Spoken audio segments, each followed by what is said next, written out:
My name is Katie. I run AORhelp.com. I help people with their freedom bundles, AORs, which is the Affidavit of Repudiation. I help you become an American State National. I also offer a service where I help you get your trademarks. So if you need help with any of that, please come see me or go to my website, AORhelp.com. And I'm also Butterfly Mama on Telegram. So if you've seen Butterfly Mama in David's chat room on Telegram, that's me. Okay, I have a special treat for you. I wrote a song 20 years ago on September 11th, 2001. And I want to perform it for you because, are we good? Okay. We're good. I want you to. I'm nervous, so I walk back and forth. I have to stay here. Okay. So I wrote this song. I knew when I was 3 years old that there were some cops that did not care about me.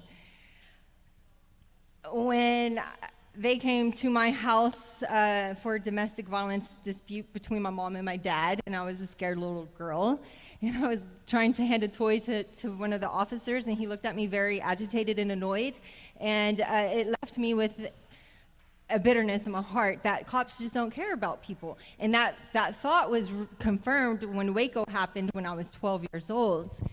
I saw what happened to the Branch Davidians. I didn't know who they were. I didn't know what was going on. I just knew that what happened to them was wrong, and there was nobody there to help them. And I also started writing when I was 12 years old. I started writing poetry, and I come from the hood, so I used to rap. I started rapping when I was 12, and I had a desire to change the world through music. And so I started writing music and performing music, and I wanted to dedicate my life to God, and so I'd write gospel rap music. September 11th happened. I was, I think 19, 20, and I wrote a song called Lord Have Mercy on My Soul within 1 hour. The lyrics came to me, the hook, the chorus, the break, like everything came to me so easily. I didn't have to think about what to write, what was going to rhyme with what. It's like God gave me that song. Well, I'm about to perform it for you, and this is my second time performing it in front of a large audience. I've only performed it in front of like 2 or 3 people at a time in my past. So I am ready whenever you are. And if you don't like rap music, I understand. It's been 20 years. I'm not a rapper anymore, but I still know the song. And I will try to slow it down and articulate my words clearly so you can understand what I'm saying. So let's go. Oh, wait, one more thing. I went to music school. I don't remember. I think it was 2 or 3 years after I wrote the song, and I learned how to do audio engineering and producing, and I was able to take that song I wrote with a track and record it myself, and I had my friend come, and he sang the hook. And I got to add Bush's speech to the song, and I thought it was so fitting because I wrote that song when September 11th happened. I never liked George Bush. I always thought he was a part of it, and I always knew he was a traitor. But his speech and the words he said went really good with the song. So you'll hear him talk in the introduction, but that's not like I don't like him. So just want to give you that warning. What do you want me to do? Calm down? I'm nervous. This is my first time. Well, I did it in Johnson County. I got up and spoke for the people, and I was really nervous. So this is my second time doing this. I'll be calm. Yeah! Come on now. Y'all give it up. I got it.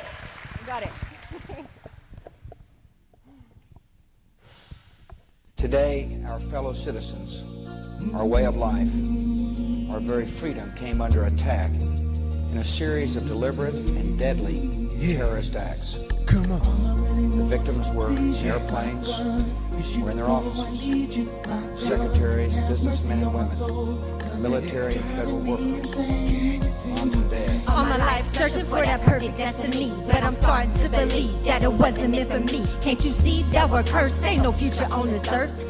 Hate, pain, evil, and greed. Children starving cause they stuck in poverty. And we funded World War III. It's a damn shame what this world's come to be. Tomorrow holds no promise to you or me. Only thing that's promised to our seeds is a lifelong hell of pain and misery. But I keep my head to the sky and my eyes on the prize. Even though I wanna die, I fall to my knees with tears in my eyes, cause I can't understand the evil man's plan. Tell me, Lord, why he keep taking land and money out my hands with high tax demands. You gotta show me a sign. I scream your name through my rhymes to let the world know that we're in the end of time. Hey, put your hands together, y'all. Come on. Hey, hey, here we go. I can't take it no more. I wanna know what you put me here for. Lord, have mercy on my soul. In this game, got me going insane. Screaming mercy in the Lord's name. Can you feel my pain? I can't take it no more. I wanna know what you put me here for. Have mercy on my soul. All my life searching for that perfect destiny. All my life searching for that perfect destiny. Yeah. All my life searching for that perfect destiny. Come on. All my life searching for that perfect destiny. I'm so stuck in this game. Yes. Going insane. Everybody clap your hands like this. Come on. Hey. Yeah. There we go. There we go. There we go. Lord, have mercy on my soul, even though I know I almost sold you out for diamonds and gold. But I chose another road, cause I know where that one goes. Look at the dogs with money they control. Tell people how to live and where to go. I'm seeing your prophecies unfold in the truth being told as you sold the world with your fury, spreading like a plague overseas. Killing through the air, people breathe. We caught it from one big mystery, when in fact we dying from a false reality. Open up your eyes to see. If you can't, then you're blind. But you better think about it quick, cause you're running out of time. Hey, come on. Yeah. Clap your hands, y'all. Come on. Take it no more. I wanna know what you put me here for. Lord, have mercy on my soul.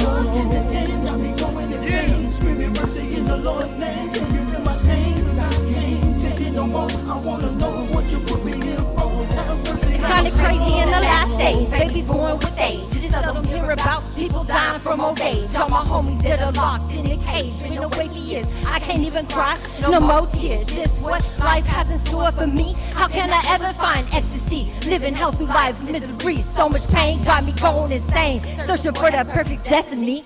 Destiny. Oh, it's so hard living this life. A constant struggle each and every day. So wonder why I'd rather die Than to continue living this way. Hey. I'm so Hey. stuck in this game. Put them up, y'all. Screaming mercy in the Yeah. Thank you. Thank you. Come on, y'all. Give it up for Katie. Thank you. Come on, y'all. Give it up. I'm so stuck in this game, got me going insane. Screaming mercy in the Lord's name. Can you feel my pain? I can't take it no more. I wanna know what you put me here for. Have mercy on my soul. I ask for your prayers for the children whose worlds have been shattered. And I pray they will be comforted by a power greater than any of us.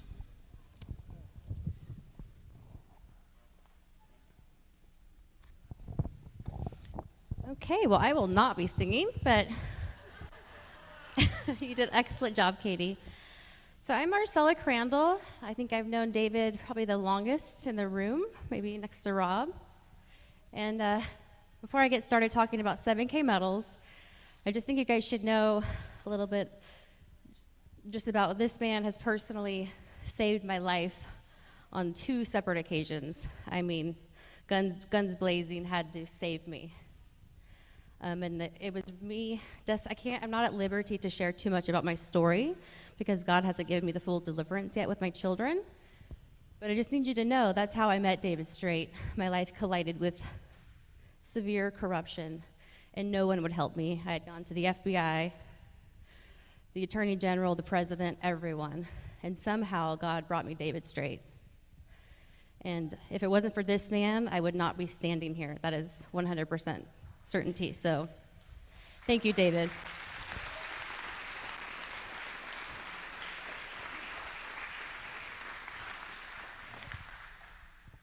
So one of the things that we have in the back for you is actually 7K medals. I know that a lot of people in this room are kind of brand new, it seems. So I'll kind of talk slow. I tend to talk really fast.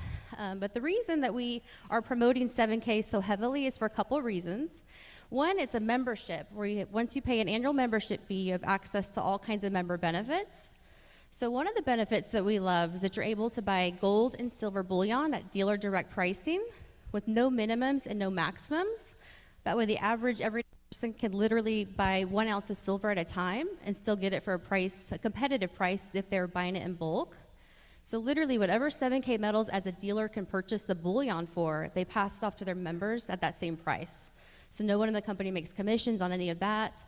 So you're always getting one of the most competitive prices out there, and you also know that it comes from a trusted source, which is kind of a big deal right now when companies like JM Bullion were just all over the news 4 months ago for having sold silver that they had gotten from China that wasn't pure silver.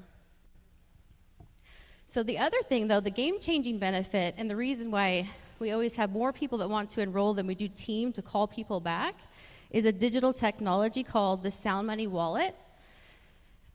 And you could read all about the 7K benefits on a website called 7K Today for those that are more readers. And then we also a website, davidstraightsilver.com, that has an 18-minute overview video, and then also an interview between David Straight and the 7K Metals CEO. But the reason the Sound Money Wallet technology is it's proprietary to 7K Metals, and it's a game changer because you can take 5 fiat dollars and you can fractionally back it by gold and silver. This kind of me. So you can fractionally back it by gold and silver, and then you can easily convert it back to cash should you need to transact with it within your Sound Money Wallet. So currently, there's a little bit of confusion, and because people are watching online, I want to make sure that we clear it up for all of the members that we already have within 7K, because we have a ton of members. So there's currently a card, I have it in my hand here, it's called the Pay Quicker card, that you can order from your account with your Sound Money Wallet, where you can access your cash balance. But just know, with the craziness of what's happening with the banks, even if it's held in your cash balance in your Sound Money Wallet with 7K, it's still subject to the fiat banking system. Okay, so yes, the Sound Money Wallet is the game-changing member benefit, but they are actually enhancing the Sound Money Wallet with a debit card that's actually backed by your gold and silver bullion. So this way, you'll have the everyday flexibility of doing life like we're all forced to, buying gas, paying bills. But when you're using that card, you're actually going to be deducting from your gold and silver, so you can be 100% outside of the banking system if you choose to be. So for most of us that are members currently, we've got our 7K Metals account set up, we've linked our bank to our Sound Money Wallet, we transferred our fiat into our Sound Money Wallet, and then converted it to silver. So David says there's secrets out about silver, it's the better investment than gold, and obviously once it's converted, it's protected from anything that's happening with the banking system. But there's other member benefits too that we all love. One of them is actually the healthcare. And I don't tend to talk about the healthcare as much, but I've been self-employed almost my entire life, and I'm also very holistic, as a lot of us truthers are. We're kind of aware of the corruption of Big Pharma.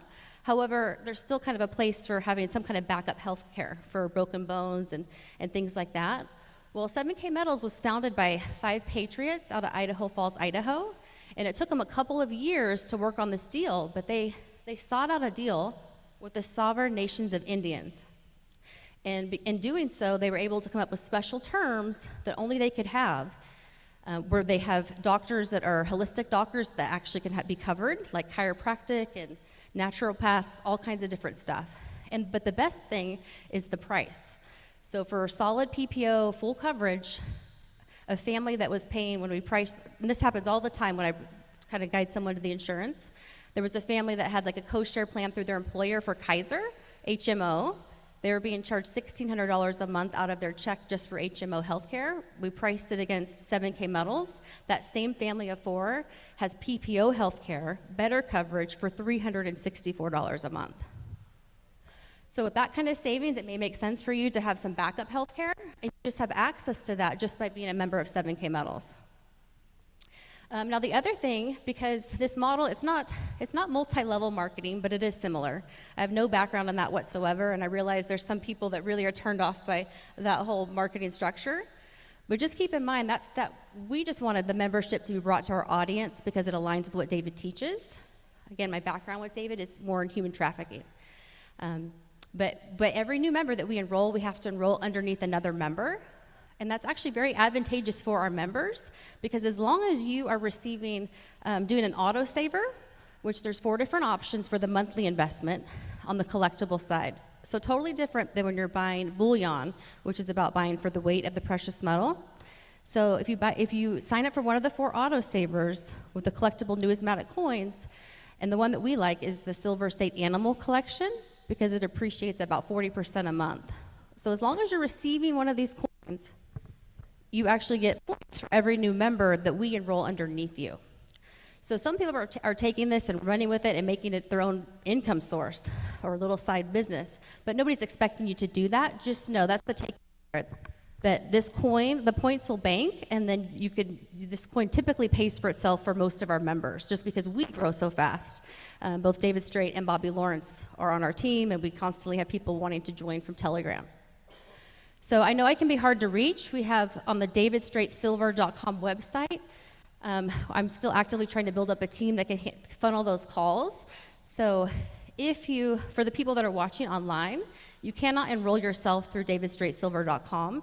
You have to have someone enroll you, and they have this enrollment link process. So if you've already done your due diligence and you know that you want to be enrolled, the best thing to do is just to shoot me a text, because sometimes it's difficult for me to call you back and to go through the overview. But if you know that you want an enrollment link, I can do that for you. And so my cell phone texting number is area code 916-839-9473. And again, that's mainly for the people that are just trying to get in and want that enrollment link and have been waiting for a while to get a call back on the davidstraightsilver.com. If you're in the room today, take advantage of that. There's white cards in the back where I'm going to have you fill out the top section for our team.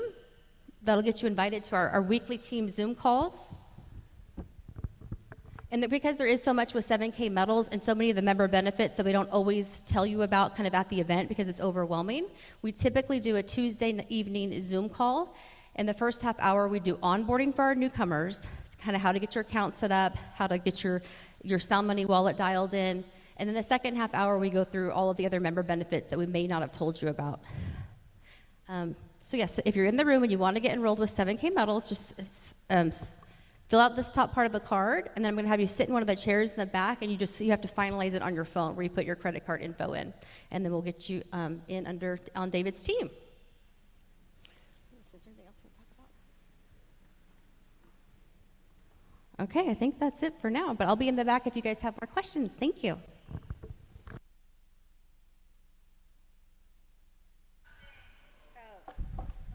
Oh, and Michelle wanted me to announce that we are going to be having a raffle at the end. So on Sunday, if you can take off your ID tags, your name tag, and leave it, and there's going to be a place in the back about noon tomorrow.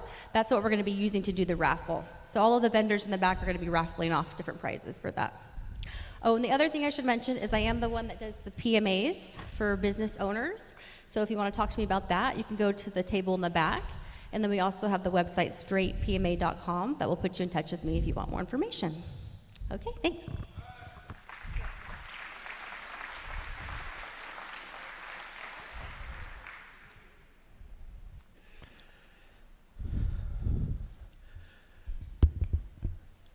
I'm so proud of these girls.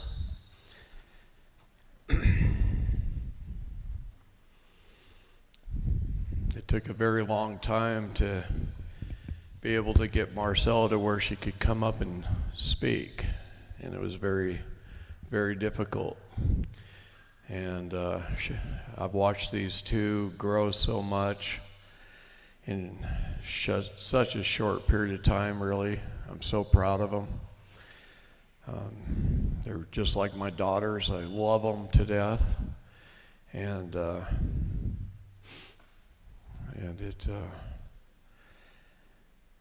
it brings humility and joy to my heart to watch them be able to stand in front of you guys and say something. It's a big deal for them. And to try and perform. Never been much into rap music, but the words to that song, I absolutely love. And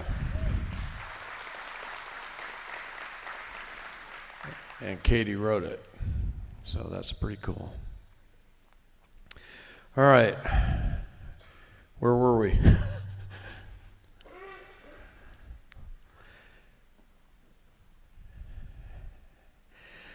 All right, let me finish that up before I go into this. All right. I want you to think of a land patented piece of property as a big, huge chunk of concrete. And it's square. It's gigantic. And it can't be moved.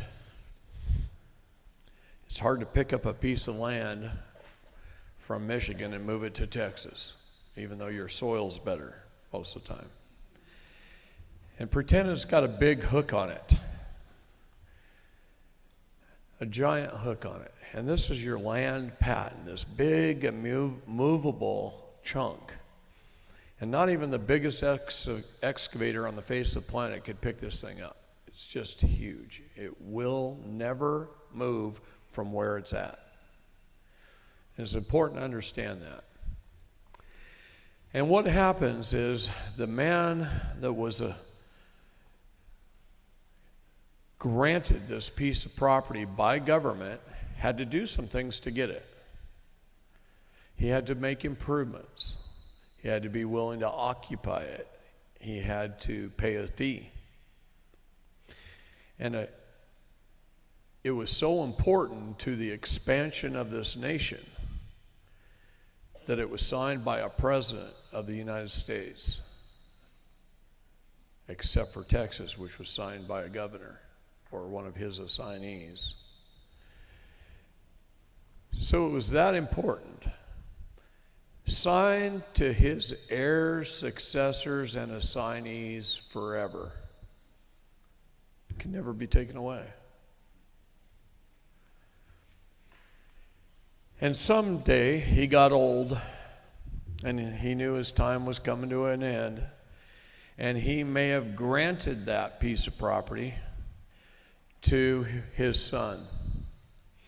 And he became the grantor, and his son became the grantee. And it was passed through a grant deed. And this patent had a number on it.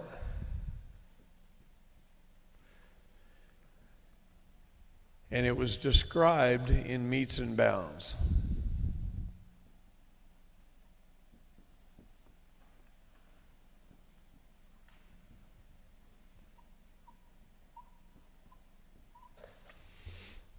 That's the key to a land patent right there.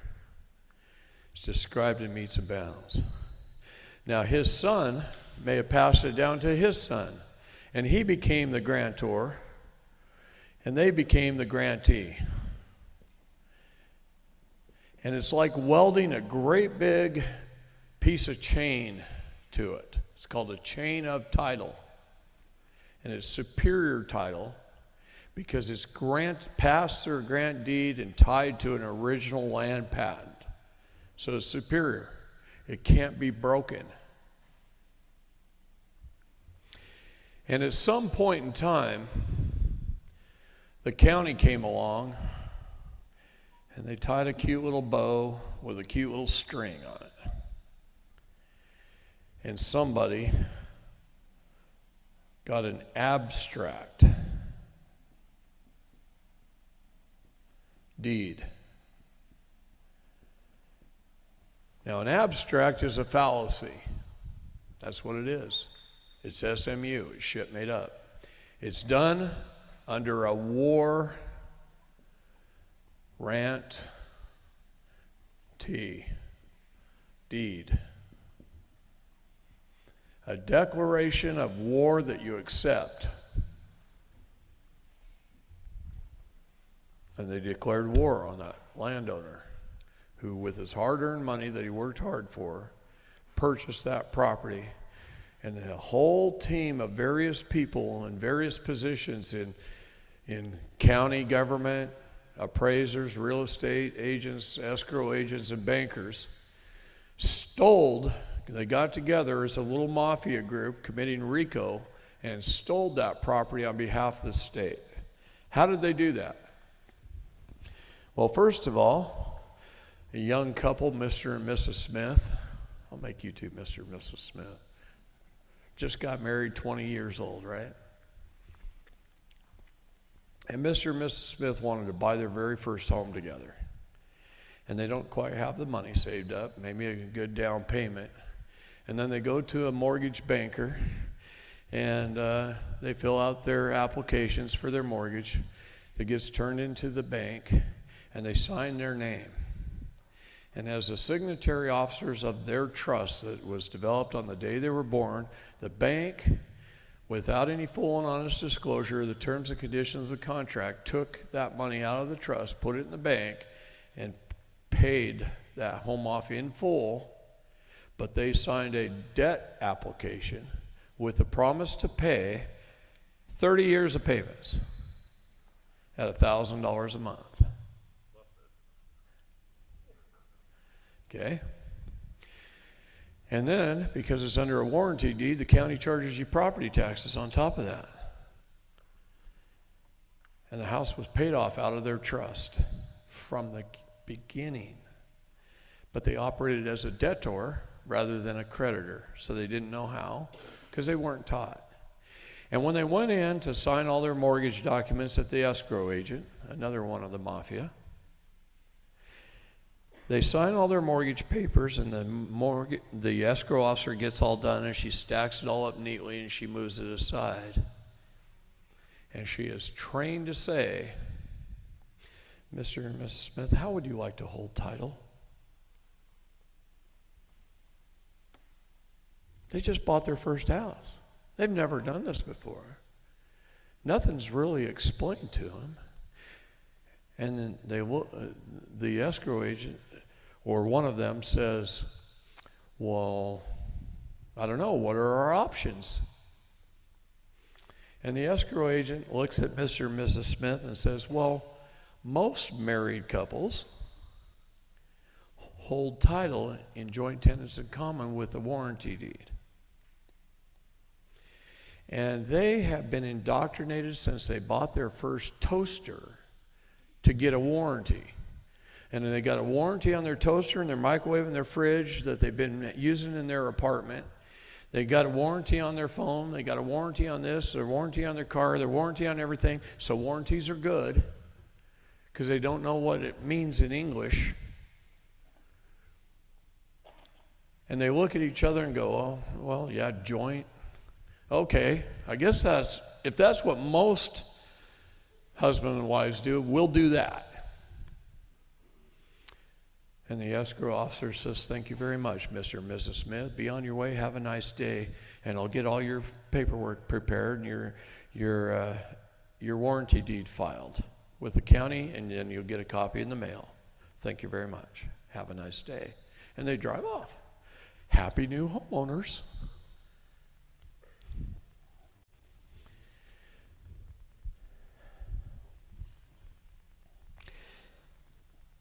And down the road, they sell, and somebody else goes through the same thing, and they sell, and somebody goes through the same thing. And then here you come along,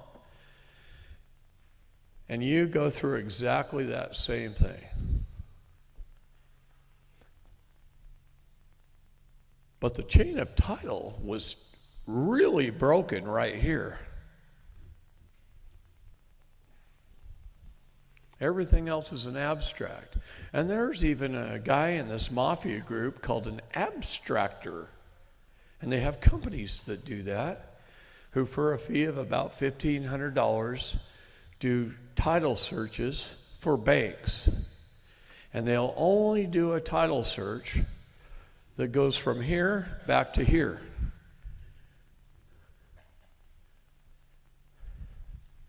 And they'll do that for like $1,500. And the bank pays them to do it for them. So everything there from this point to this point is SMU. It's shit made up. It's false. It's fake. It's fraudulent. And it's not real. Men and women hold this here. Persons hold this here. Read the paperwork carefully. It will say something like, David Straight, you have this benefit, this benefit, this benefit under your warranty. You have this and this obligation. You have. It doesn't say, and it says you need to make this amount of payment per month. It never says David Straight needs to make this payment per month. They cannot charge the human, the man. They cannot charge him. They can only charge you. They can only bill you. They can only sue you when you are, I am. I am I. It's a God principle. It's in the Bible. A man as I am. I am David Lester Straight.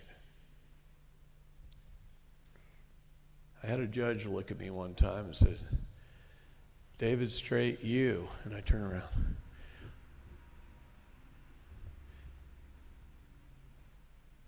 And he says, what are you doing? I waited till he said something. I stayed turned around until he said something.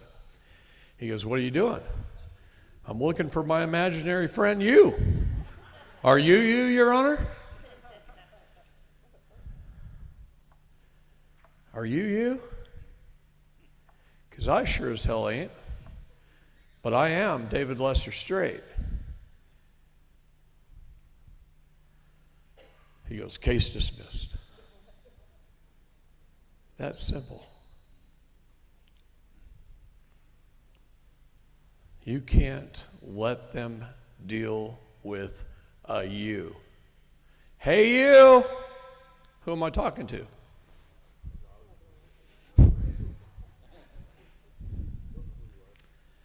You see what I mean?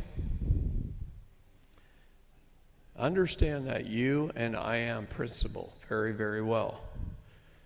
And it will save all a lot of heartache in the future. Okay?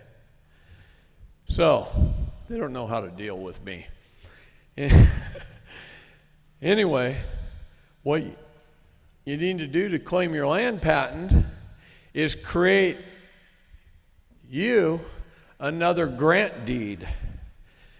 And then everything here, all the fallacy falls away. And your job is to weld a brand new link of chain to that chain of title, and that is, I am whoever you are. I, David Lester Straight, claim this land, and I accept the grant deeds and the original land patent as part of my inheritance and my inhabitants forever. And I am now the grantee. The grantee is like beneficiary. That's a good way to remember. Grantee is like a beneficiary. Grantor is like executor. See? And then put your property in trust. Keep the property itself in your name, the name of the man. And men came into this world naked, and they leave naked. They have use of everything that they possess for the benefit of their heirs, successors, and assignees forever, their children and their grandchildren and so forth, forever. And then that becomes a trust. So you use those principles in your paperwork, in your affidavit, to hold it with your trust. So your trust is this great big holding company. But it's not a company, but it's a holding trust. And it's holding everything you own. You create a property list that covers every scenario that could possibly happen. I wrote a property list when I owned a trust company back in 1991, and I didn't have to modify it until 2022 because it was very complete. I added cryptocurrency to it, which I don't particularly like or care for, except for the ones that are backed by heavy metals, commodities. Even if it was backed by toilet paper, it'd be okay, because that's a valuable commodity. We don't have Sears Roebuck catalogs anymore. The older people laughed, and you young people have no idea what I'm talking about. Okay. I built my well house to look like an outhouse. Yeah. Anyway, this is what you have to do, and record it all. And just disavow all that abstract stuff as fraud. It just falls away as if it never was. Can two people be on a land or land back? As in like a husband and wife, or two brothers? As a husband and wife, the husband's usually on it. The wife is your property too. You and him are one. Okay, so if one of us isn't a nationalist per se, like I'm the nationalist and he decides not to be one. What the hell? Shall I slap you, silly? Come here. Just do it. That question comes That's part of the annulment process.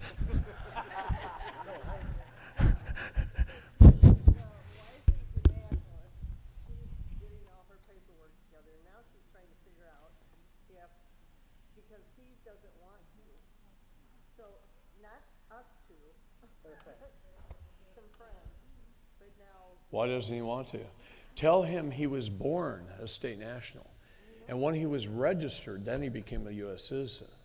We were all born state nationals. We're taking our birthright back.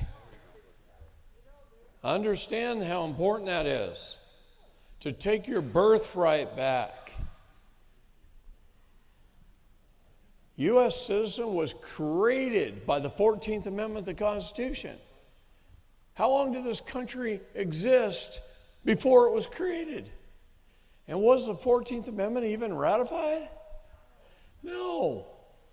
But they made this shit up and hold you accountable to it.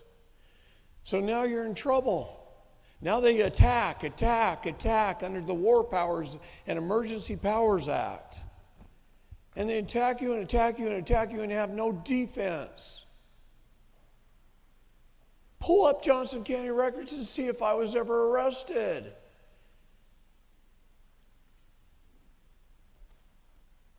That's the power of being a state national. You can't stop a guy with a gun that's an idiot. Go with the flow. But then when they figure it out, you didn't exist anymore. And you're wiped off the planet because you're not in their juris. See how important that is? It took me 60 years to get arrested. So can two brothers be on it? Yes. Yes, I can.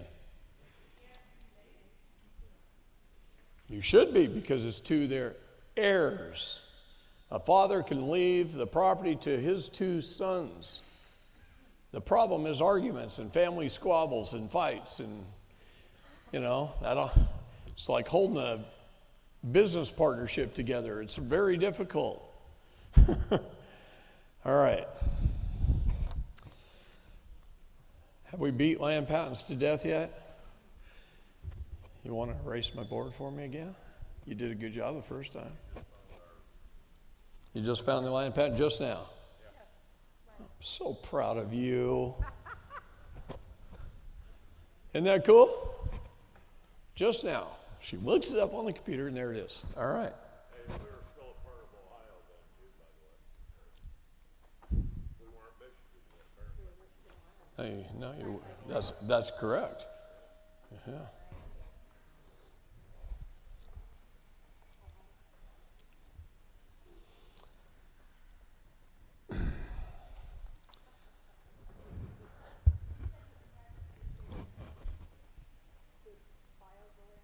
You should be. You're not. You don't have to be, but you can't defend it. A slave cannot own property. Slave can't own real estate. Slave works on the plantation owned by somebody else. You keep the fencing up. You keep the garden up. You keep your house intact. You don't do mechanic work in your yard, because that's against our rules. You see what I mean? Slaves can't own property. And that's where ordinances come in. Ordinances come in because of your lack of status and standing. There's probably more land patent property in Texas than anywhere else. And it's both a benefit and a curse sometimes. But you know what? I'd rather have something that's both the benefit and a curse, where I know that people have freedom and liberty, than something that may be absolutely perfect due to the fact of heavy enforcement of ordinances and have no freedom and liberty.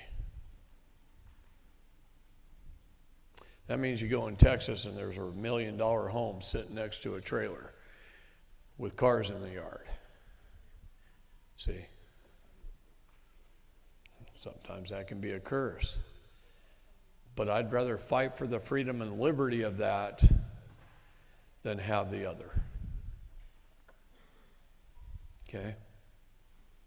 To me, that's important. Man, I can't hear a darn word you're saying.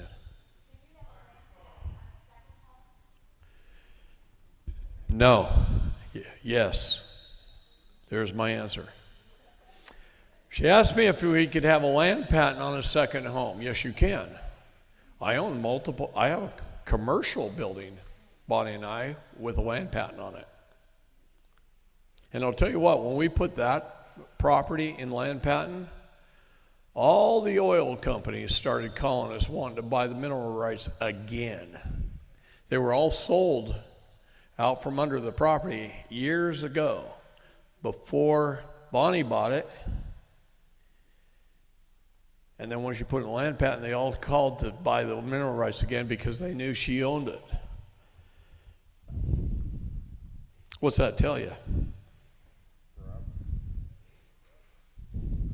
Whoever owned the mineral rights and did not use them, lost them when you reclaim the land patent. Okay? In the CFR 311-.005, under general definitions, a person includes a corporation, organization, government, or governmental subdivision or agency, a business, trust, estate, trust, partnership, association, or legal entity. Property means real and personal property. A rule means regulation. Signed includes any symbol executed or adopted by a person with present intention to authenticate a writing. Put your X here, that's your signature. Some people just go, okay? I would never do that. I had to relearn how to sign my name because I want all my name clearly legible and distinct, and I want it clearly readable. I didn't learn until later in life how important that is. So many of you have been screwing up with your signatures. Okay? Because if you put a mark on a ticket, it's a signature. Unless it is clearly legible as otherwise. I want you to understand what I'm saying here. This is where I keep telling you, your new name is under, and you better make it legible.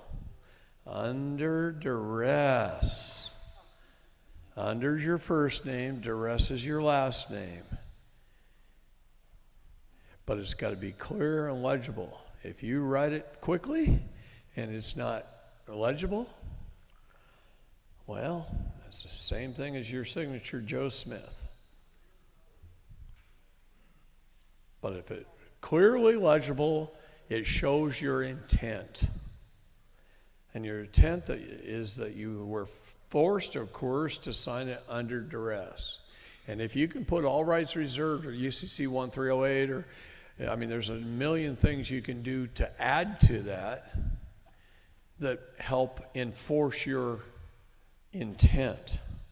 Intent is extremely important in the law. There was a gal had 4 felonies. She went to trial, she was found guilty. She met me 3 days after her trial. Her sentencing wasn't for another month or so. First thing we did is said we need more time to prepare for sentencing and got an extension because I knew it was going to take time to teach, right? When we finally got to sentencing, walked into the courtroom and said, Your Honor, was intent clearly proven that she had an intent to commit a crime? And he goes, he was already knowing that the prosecutor didn't prove an intent on 2 of the counts. So he dismissed 2 of the counts. Right then and there. That's half of her sentencing gone. And her sentence was 5 years per count. Just saved her 10 years of her life with 1 sentence. By the time we were done, she never served 1 day in jail, in prison. Prison is different than jail. I was in jail overnight. I was arrested for 17 hours and in jail for 13 and a half. Technically, they released me before they process you out. Yeah. United States includes a department, bureau, or other agency of the United States. That's weak. Always read definitions. Always read definitions. Now, here's another thing I'm going to tell you right now. Are you defining your words? I got a friend in Texas that wins every time he goes in the courtroom. He's brilliant. And the reason he wins is because he redefines every word. And he puts the definitions in his paperwork and accepts it as the definitions we're going to go by. And now the judge has to go by his definitions of the words. It's like firearm or arm. Firearms are regulated. Arms cannot be regulated. Do you own firearms or do you own arms? The word you use determines your juris. It's called jurisdiction. Right law, words. Which is the right law, land, air, or water? The ATF, the Alcohol, Tobacco, Firearms, and Explosives, uses admiralty law. And they define firearm. In fact, they just redefined that just recently. Anything with something that's explosive in it is a firearm now. And every bullet's an explosive. So this is how they think they're going to regulate your right away. So if you screw up with your word and you don't define it, if you should be attacked by them for something, and you don't define it in your paperwork that goes in the court 7 to 10 days before you get there, well, then it's on you. Because I own lots of arms. I don't own any firearms. And my gun permit was issued December 15, 1791. So they've had enough time to read it. Okay? It's well established. Okay?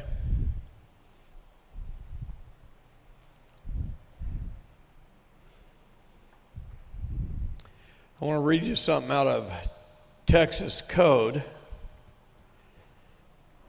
And it says this in most state code. But it says, all real and personal property in this state,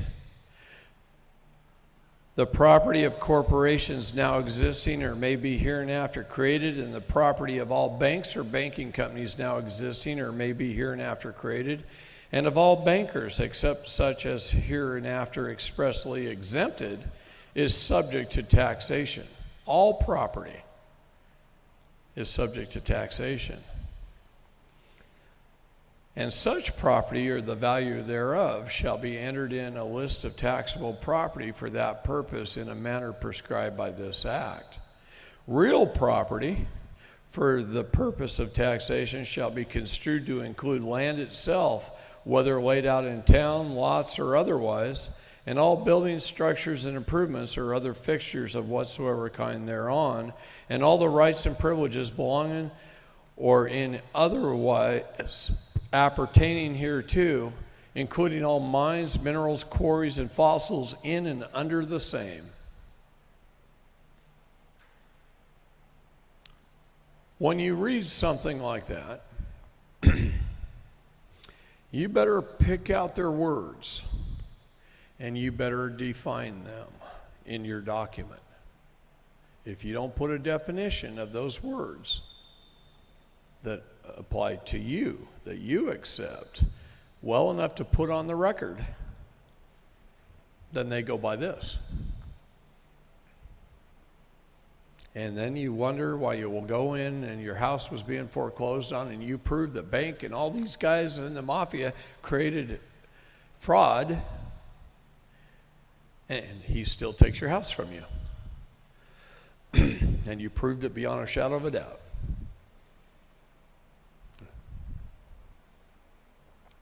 It's because wordcraft.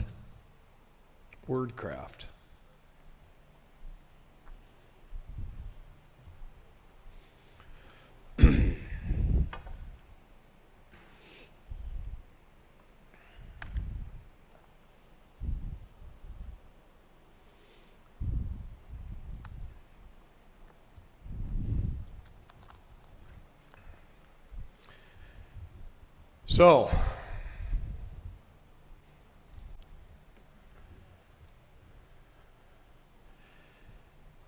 species of currency. The court finds you guilty and fines you $2,500.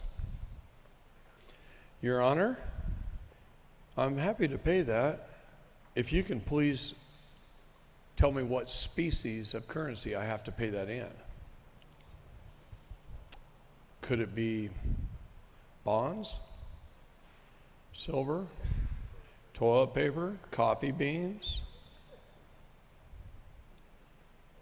There's a case out there called the coffee bean case. And a man did just that. And a judge cannot tell you what species to pay of currency to pay anything in. So he got the judge to put that on the record, got his court transcript, went home, counted out that number of coffee beans, put it in a sack, came back to the court clerk, showed her the highlighted page that the judge said in the court transcript with the case number highlighted at the top, and handed her a bag of coffee beans. And she stamped it paid in full. He said, "Thank you very much. Make sure that's reflected in the record." And he walks out, and she went and made some coffee.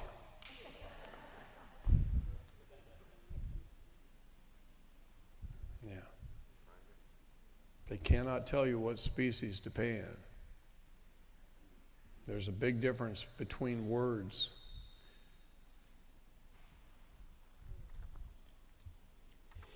The checkbook money they tender to the borrower has an equal value of legal tender because his promissory note will be sold for legal tender cash. The bank uses the newly created checkbook money to fund the bank loan check they give to the alleged borrower to be repaid to them at interest over time. A promissory note is a negotiable instrument constructed in a strict accordance with the Uniform Commercial Code. Debt is discharged upon tender of a promissory note, whether accepted or rejected by the payee. A payment tendered and refused is paid in full, meaning discharged, and nobody has any obligation to pay in Federal Reserve promissory notes. Isn't that incredible?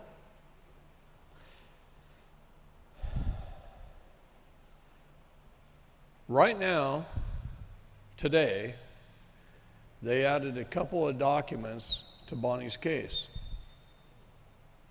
And they keep doing this day in and day out, moving things around and making it easier for them to win against her. And they're setting the stage, and they're doing it every day she's in there. They're setting the stage, and they move things around. They move the dates of their warrants around. They've done everything. So we're keeping track of that. Okay?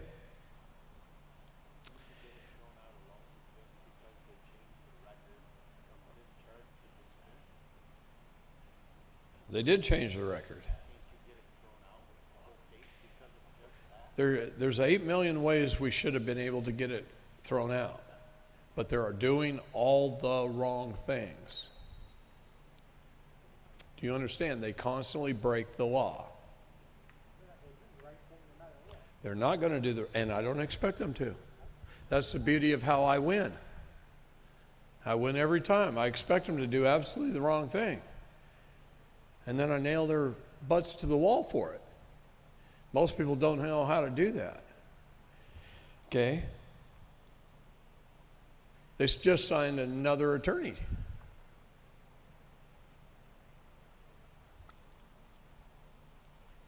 The practice of law cannot be licensed by a state or a state.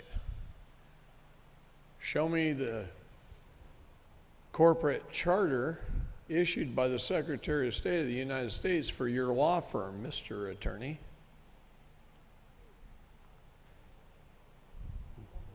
Well, we don't have one. I know. Show me your license issued by the state of Texas. They don't have one.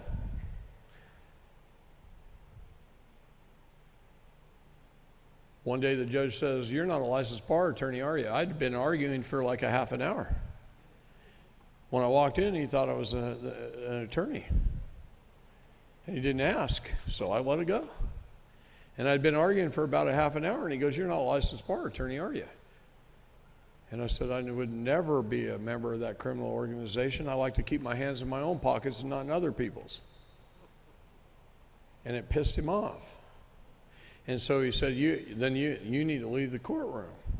I said, the practice of law cannot be licensed by a state or any state. The practice of law is an occupation of common right.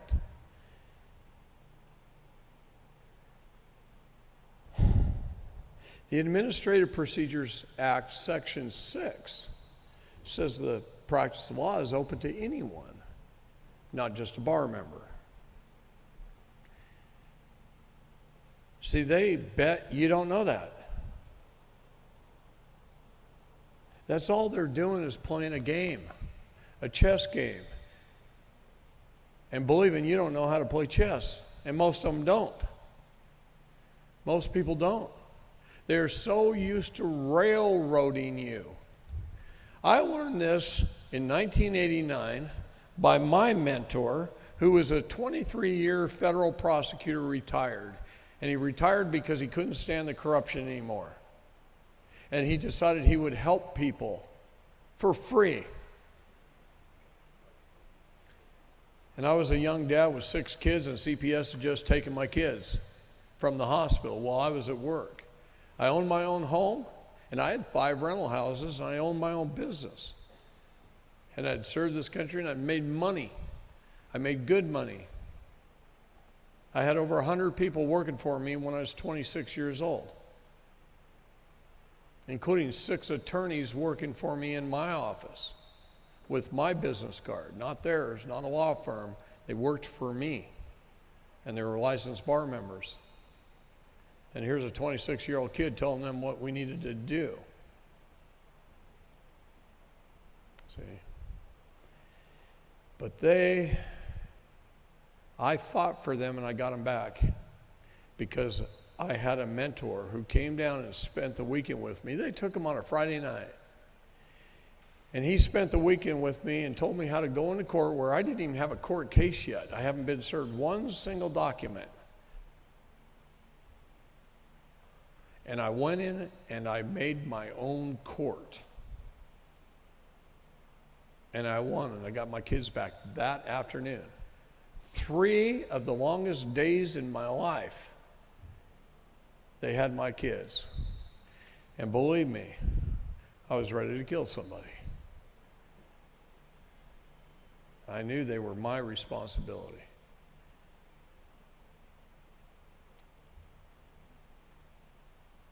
They're your most precious, important gift in life. And too many children are taken in this country, 2,148 a day on average, 800,000 children a year taken from their parents. In this country, the freest country in the world. Bullshit. The best slaves are the ones who believe they are free.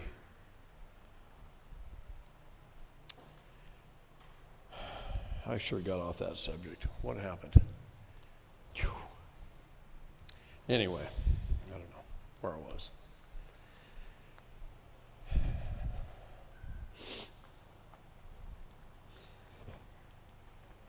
You know, we've already covered quite a bit, but what I need to cover, if I can find it really quick,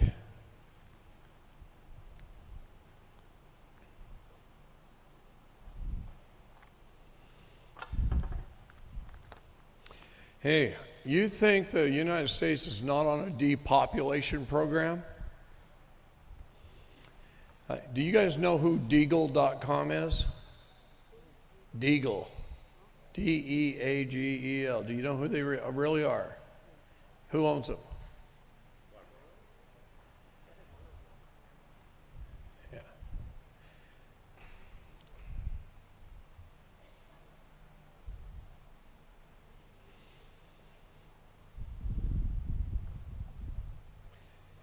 Our gross domestic product, 19 trillion, with 34 inhabitants per square mile, with a surface area of 9.6 million square miles in the United States. We had a population in 2017 of 327 million people. 327 million in 2017. The world figure in 2017 was 7.4 billion in 133 million square miles, 55 inhabitants per square mile, and a $79 trillion a year gross national product for the world. And we had 19 trillion of that. Our per capita income was $59,274 on average, and the world's per capita was $10,710. We're 6 times more almost. Our military budget was $637 billion, and the world's military budget was $1.7 trillion total.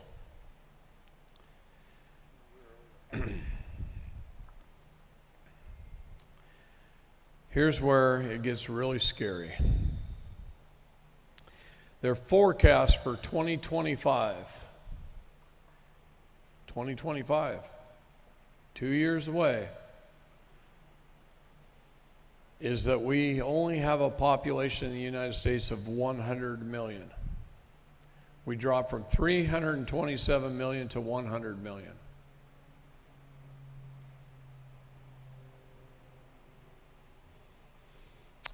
The world drops from 7.4 billion to 6.9 billion. It only drops a $500 million, where we drop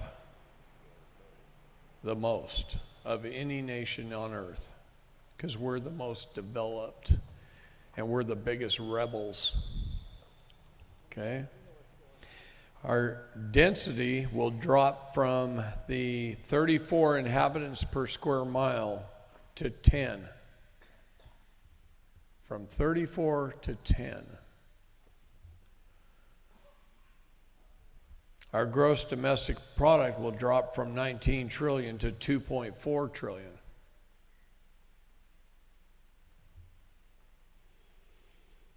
Our per capita income will drop from $59,274 a year to $24,561 a year on average.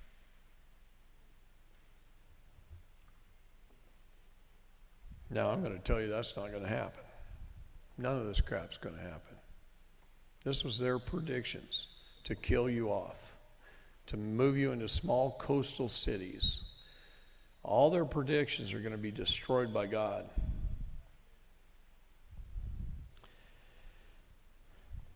It would allow our military budget to drop to only $32 billion from $637 billion. Okay. Who is Deagle Corporation, Deagle.com? Who are they? Who funds them? It isn't just Soros and BlackRock. It's the Central Intelligence Agency.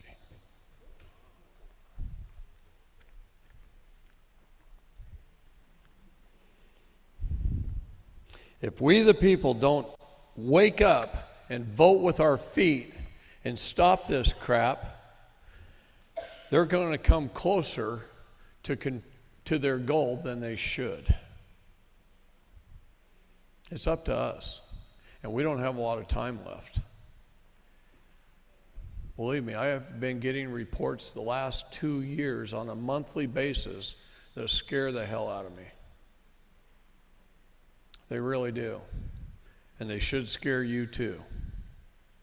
And if we don't take a stand and say enough is enough, and we don't vote with our feet and get off the citizenship and say enough is enough and stand up to the corporations and come out of her, O ye Babylon,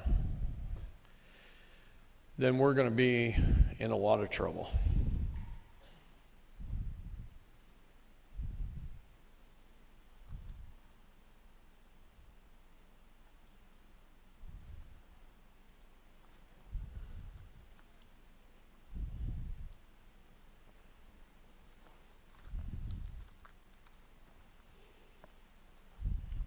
A citizen of the United States is a civilly dead entity operating as a co-trustee and a co-beneficiary of the public charitable trust, the constructive, under the Cesta Q Trust of the U.S. under the 14th Amendment, which upholds the debt of the United States and the U.S. Inc., and that's found in Congressional Record, June 13th, 1967, between the pages of 15,641 and 15,646.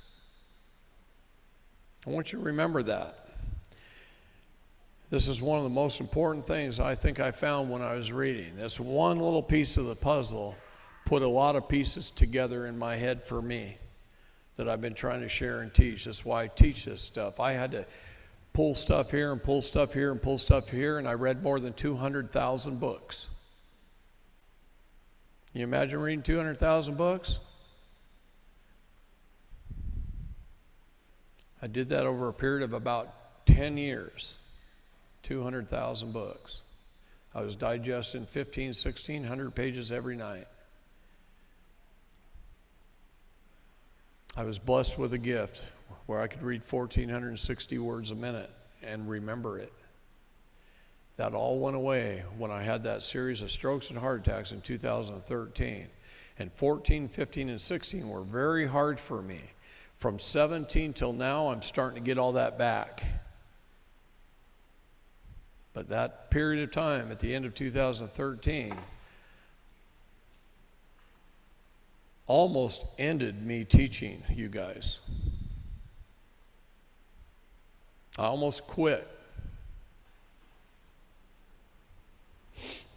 I'm sure glad I did, because I sure love you.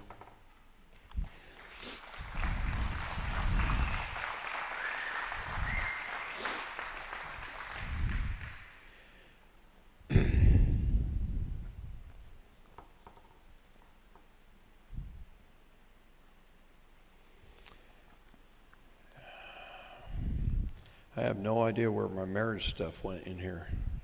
Kind of got hid.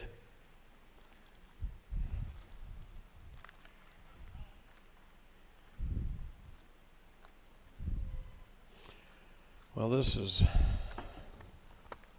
wonderful stuff.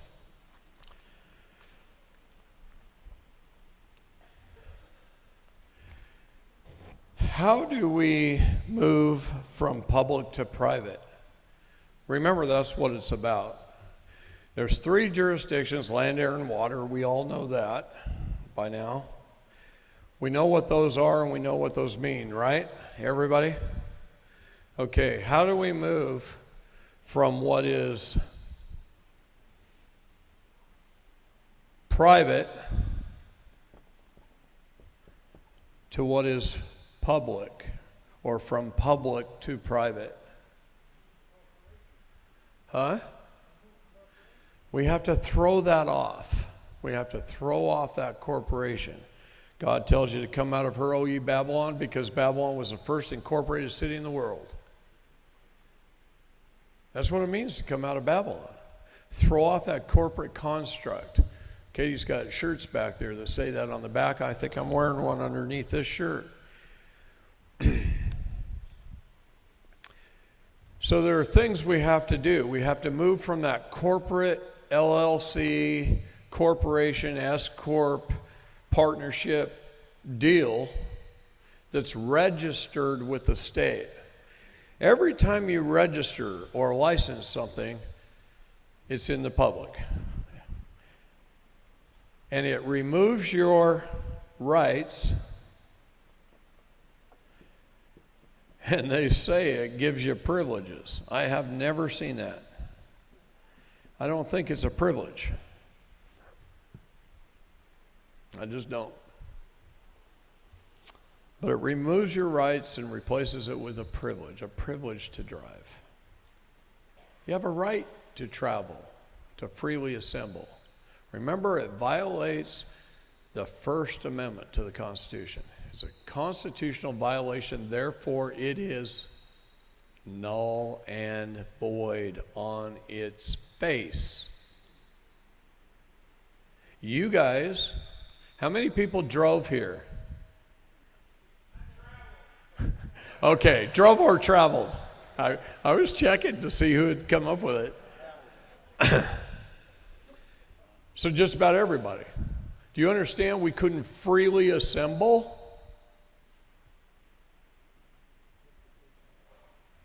If they took away our right to travel?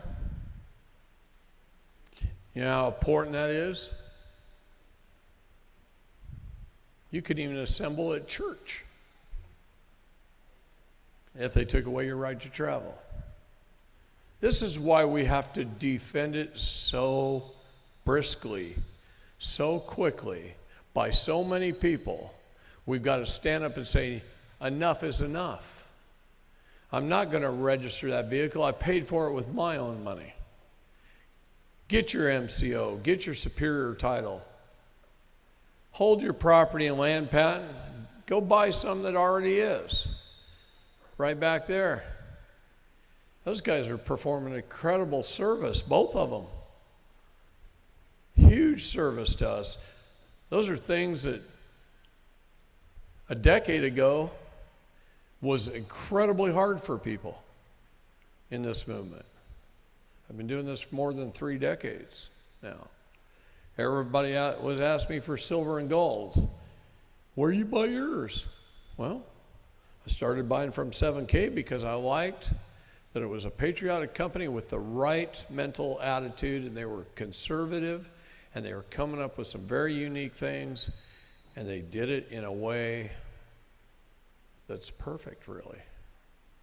And so I started supporting them. We've got to understand that we got to support each other. We got to start going back to buying things that other state nationals make. I used to be a big promoter of body armor. Remember when I did that? Some of you? I'd have 3 or 4 body armors sitting up on the table. Drinks, not the vests. Okay, I have some of those too. But drinks. Body armor drinks. Because the guy, one day I'm standing up, and in that particular stage, there was a built-in podium. And I had him sitting on the podium, and I was turning around and grabbing him, taking a drink. And I used to love body armor drinks because they were very good for you, and they were well made. And I'd read the history of the company and the guy that did it and why he did it and everything else, and I believed in him. And by gosh, that company exploded, became huge. It went from being hard to find body armor to it's everywhere. And then Coca-Cola jumped in and bought it for $2.7 billion December 1st of 2021. And I'm happy for the man because, well, it changed his family's life. He struggled. Even though it was a big company, he put everything back into the company. And his family struggled for a while.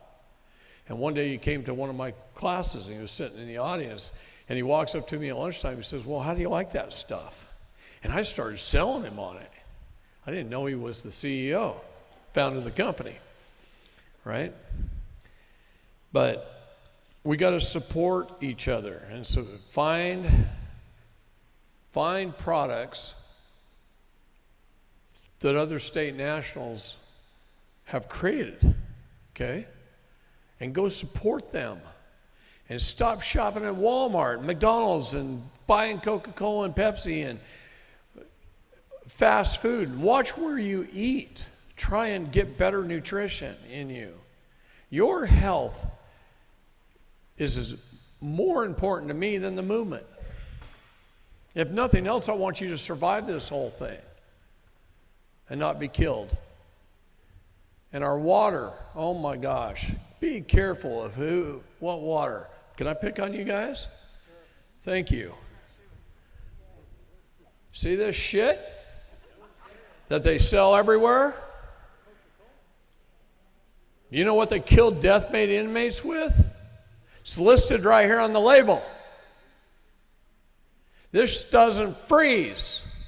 You put it out here in Michigan when it's cold outside, and you go to dump it out, and it's gel. Plop, plop, plop, plop. It is so dangerous that I know a truck driver who delivers this stuff, and he picks it up at the warehouse, and he has to have a scanner to scan the tag on the pallet, And if it hasn't been sitting there 2 weeks, he's not allowed to pick it up because it's still poison. And it will kill you. They put a dissipating poison in Dasani. And who owns it? Thank you. One of the companies trying his best to reduce your population of America. And where do they put this crap? Every airport there is. It's almost all you can find in airports, so I don't buy water in airports.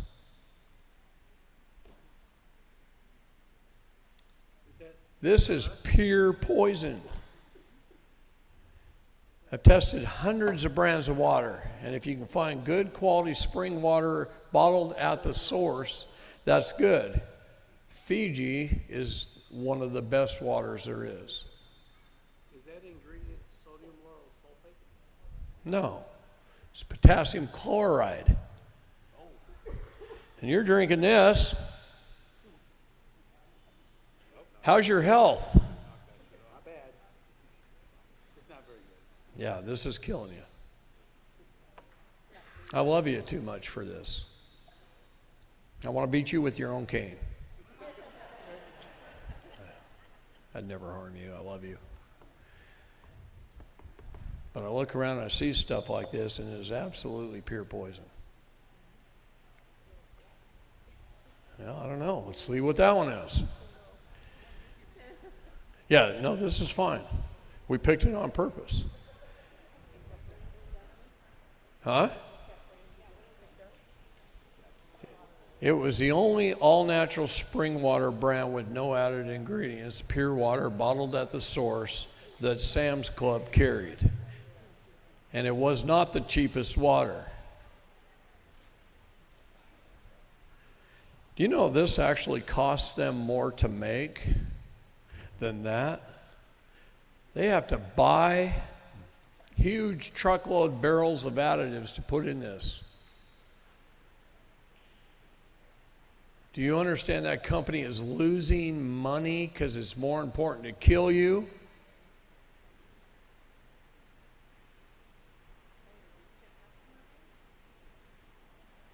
They don't care about that. You're worth more dead than alive. And they've got ways of getting paid on that. You see what I mean? You're done with that?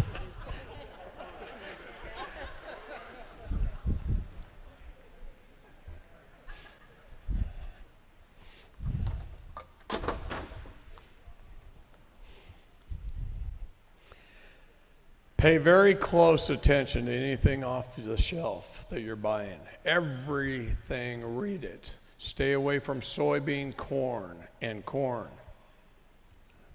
Stop buying it. Soybeans and corn. Yeah. 100% of soybeans in this country are poisoned now. 100% of soybeans. You can't even buy a good jar of mayonnaise without it containing soy. Okay, so you have to find that all organic, all made with egg mayonnaise. And that's hard to find. Okay? Yeah. Yeah.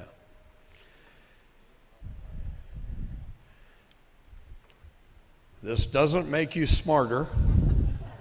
And it's almost as poisonous as Dasani. That's good stuff. Guys, I love you too much. I got to tell you this stuff.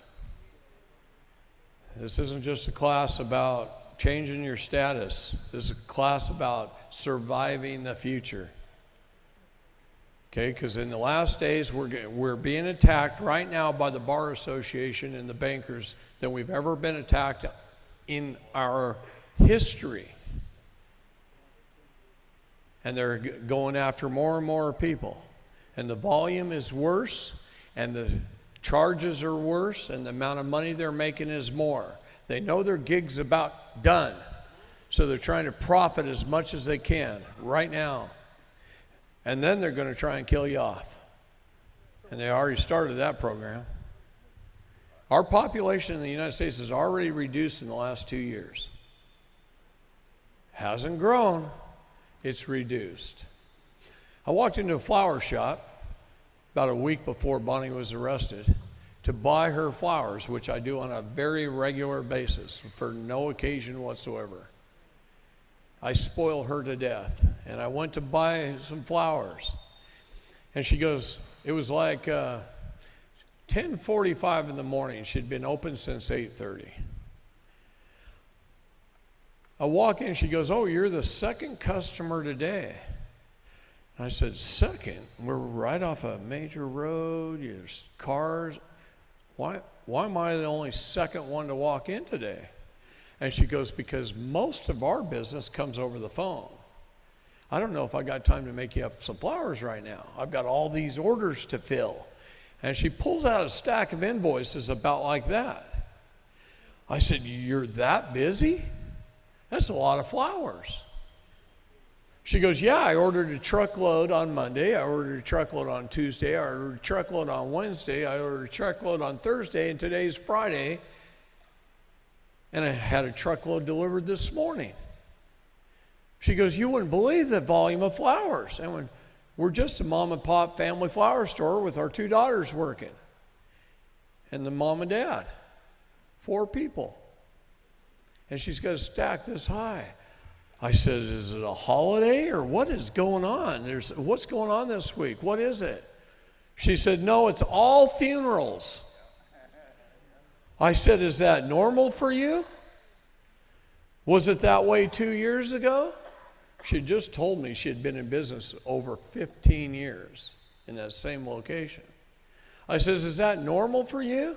She says, absolutely not. 2 years ago, we would order a whole bunch of flowers for Valentine's Day and a whole bunch of flowers for Easter and a whole bunch of flowers in June for all the people to get married and so on and so forth. Now we're ordering flowers every day. And it's all people dying.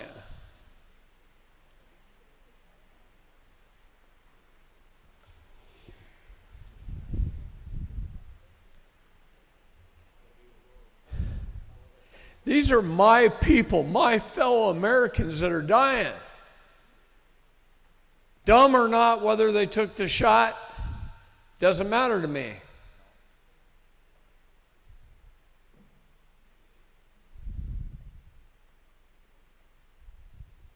We've gone to war, multiple wars, to keep our people alive. And now they're killing them. And they're hiding the numbers. You want to know the truth? Look at the statistics from the mortuaries and crematoriums. Their business is booming right now. I should have invested that 10 years ago. No, that's bad. Bad omen right there. I couldn't have done it. Bad omen. Rewind. Cut. Take 2. No, I'm serious.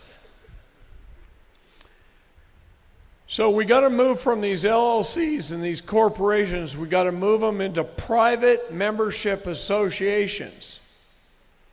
All state statutes protect private membership associations.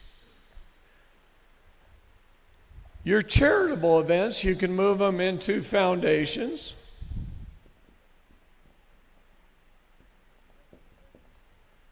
Your family affairs, you can put them into trusts. And you can use that trust to hold all of every little thing that you own. Your pants and your underwear is owned by the trust because God didn't create it. He created your pants and your underwear. I mean, how did I say that? I just screwed that. I'm getting tired. I screwed that whole thing up. God created everything, and he made you the trustee, so put in your trust. You didn't create anything. Our job is a trustee for the benefit of our beneficiaries. That's all it is. We come in the world naked and we leave naked. Hold all property in trust. That doesn't mean you have to put the property in the name of the trust, like the lawyers try to tell you you do. All you have to do is describe the property that's held in the trust and put an amendment showing that everything I own and possess, this, and you can be general. Everything I own and possess is held in trust, and I'm the trustee for the benefit of my heirs and beneficiaries forever. Right? Lawyers don't teach you that. See, so to tell you a quick story, some of you have already heard, back in 1991, I had a big financial planning company. We did mortgages, we did securities, we did insurance products, and we had trusts for high net worth individuals who had liquid capital of at least $5 million. That's not including what they owned. That's just the liquid amount. And we did trust for all those people. I did trust for a lot of the Portland Trail Blazers years ago. Okay? And I had 6 attorneys that worked for me. And one day they're all sitting at a table in the break room. And I walked through the break room like lots of our salespeople did, and our secretaries and everybody else. I had over 100 salespeople working for me, plus secretaries and attorneys and all kinds of people, researchers, web guy trying to build a website, all kinds of different things. And I walked in, and I don't think they lifted their head or paid attention to who was walking in. They just thought it was one of the people that go in and out of the break room. And I walked in to get a cup of coffee, and I was standing at the coffee pot, pouring the coffee, literally with my back to them. And I overheard them tell me how they write trusts so that they could be broken later when the people are elderly and steal all their assets.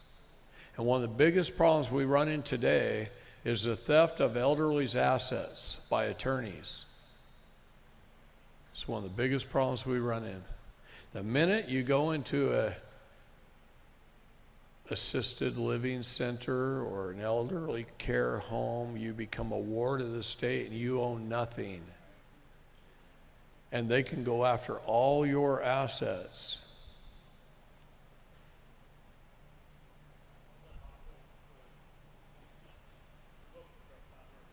What's that?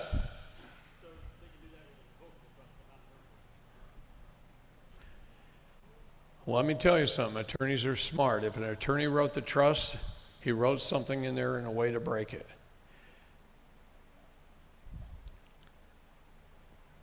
A gal I just got off the phone with last night, I've known her for a long time.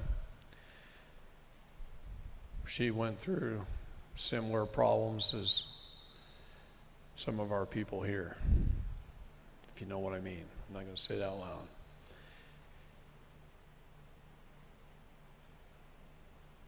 And she did it in a very bad way. When she was 16, 17 years old, she was a world-class ballerina. Traveled all over the world. Beautiful lady, in her 30s and 40s now, and had a trust. And when she was young, she got involved in some very bad things. And a judge, she's got a piece of property that's like a whole city block, and it's in a very valuable, historic neighborhood. And it's divided up into little condominiums, but she owns the whole block and has held it in trust. And she's been fighting one judge who wants to own the property.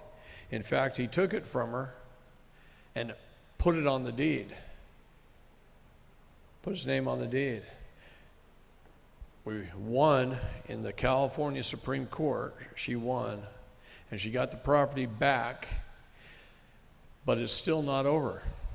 She's still fighting, because now he says she owes a bunch of money for the money he put into it, which he didn't put any money into it, okay? But he collapsed the trust by calling her the alter ego of the trust because of a technicality of how the attorney had written the trust, and then dissolved the trust and took the property from her and owned it for himself. Hey, right up the street from where I live in Burleson, Texas, I know a judge and an attorney that own a supermarket because they did exactly that. They own other properties that they did exactly that. In fact, if we look deeply into every judge and every big attorney in town, I'll show you property they stole. They do it all the time, day in and day out. Because the very definition of an attorney is an actor to a turn. An actor is somebody who gets up on stage and lies convincingly enough to make you believe in the character and the plot. And to a turn is to steal from one and turn over to another. So by the very definition of their profession, they're liars and thieves. And that's why it's against mine and Bonnie's religion to have an attorney represent you. Because the minute they do, you're incompetent. The minute they do, you're incompetent.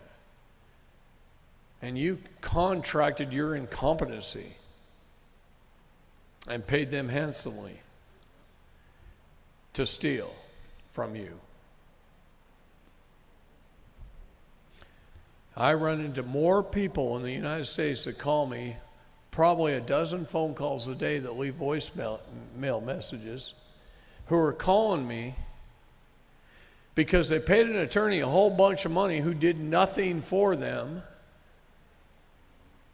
And a lot of people call me from jails who are there because their attorney didn't fight for them. And Bonnie was assigned an attorney in the courtroom, and the minute the judge assigned it, she fired him right there in the hearing. Okay? And then he sent a letter, because he got the court transcript, he sent a letter recusing himself. Nobody wants to represent Bonnie anyway, except the very most crookedest of all attorneys in town. And so the judge assigned him to her case. She's already written a letter firing him from the jail, and he has not recused himself. So I'm going to handle it on Tuesday.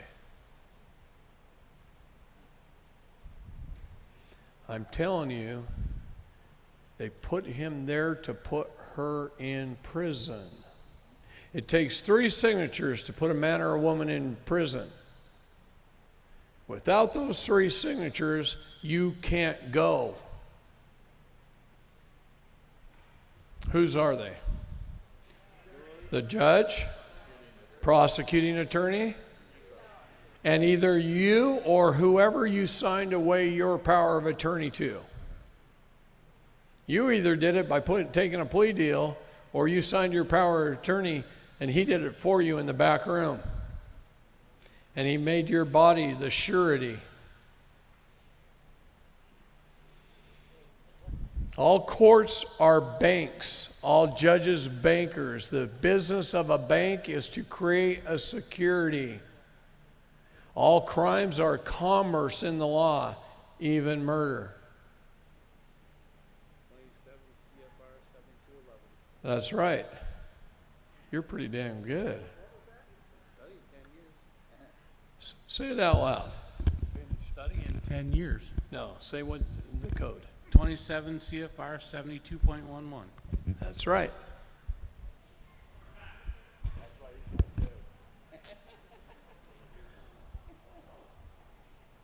Put everything in the trust. Hold all your business in a PMA. If you want to give money away, do it through a foundation. This is the giveaway.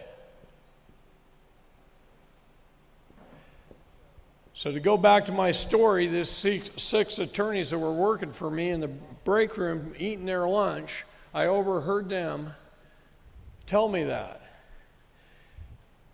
I reached over and grabbed a chair and I threw it across their table, scattering their lunches so hard the chair legs stuck in the wall.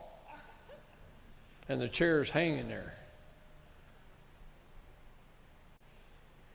And then I walked over to the table and I put my hands on it like this, and I'm 26 years old, in pretty good shape. Not like when my chest slipped and got caught on my belt. And I leaned over and I said, "Get up and walk out the door. I'm going to call security and have you escorted out of the building. We'll mail you your things." I'm not even going to let them go to their office. Fired them all. And I put a hold on any trust we were doing for anybody until I figured out how they were doing it and how to fix it. And so what I did is I studied all the big trusts in the world. The Gettys, the Kennedys, the Astors, all these people that had tons and tons of money. And their trusts have been existing for years. And how are they doing it? How are they written? And I got them all, and I read them all. And boy, some of them were hard to get a copy of. They keep those very tight to the vest. It cost me more than $145,000 to obtain all those trusts. And I paid for it. I had investigators working all over the place, getting me copies. You guys got it much easier. You got a very good internet now. 1991, things were just getting going. It wasn't all on there. And I learned what those attorneys were doing and how they were writing it to break the trust, and I wrote it differently. And that's how I came up along with a guy named William Moffett. The Moffett family came from Connecticut. Very, very wealthy, used to have lots and lots and lots of property. And William Moffett, the first, was known as the father of flight, not the Wright brothers. Moffett Field was named after him. Research Moffett Field. Okay? It was one of our first major airports. Okay? He was the father of flight. He flew before the Wright brothers. See, that's how they make shit up. History. They just destroy history. And history is written by the victor. Okay? But the Moffett family probably had the best trust I ever read. And it was all based on Scripture. And it was all dedicated to God. And God was the true executor. And the Moffetts were the trustees for the benefit of their beneficiaries forever. And I found William Moffett V, and he had created a church called the World Benefit Church. And it wasn't the normal church where you have a building and everybody meets. It was a church for the purpose of traveling the world to every country in the world and teaching the world leaders righteousness of what's right and wrong and what God wants them to do. And he visited every country and every leader in the world for years. 25 years of his life. He flew from country to country to country to country to country to country to country, teaching their leaders. And then he started a program called the Voice of Youth. And the United Nations loved the Voice of Youth program so well, they had him come speak. And I got to tell the story of a mother at The Hague. But the Voice of Youth, they liked it so well, they stole the name. And they created a foundation. The United Nations created a foundation called the Voice of Youths. And they tried to duplicate what William Moffett V created.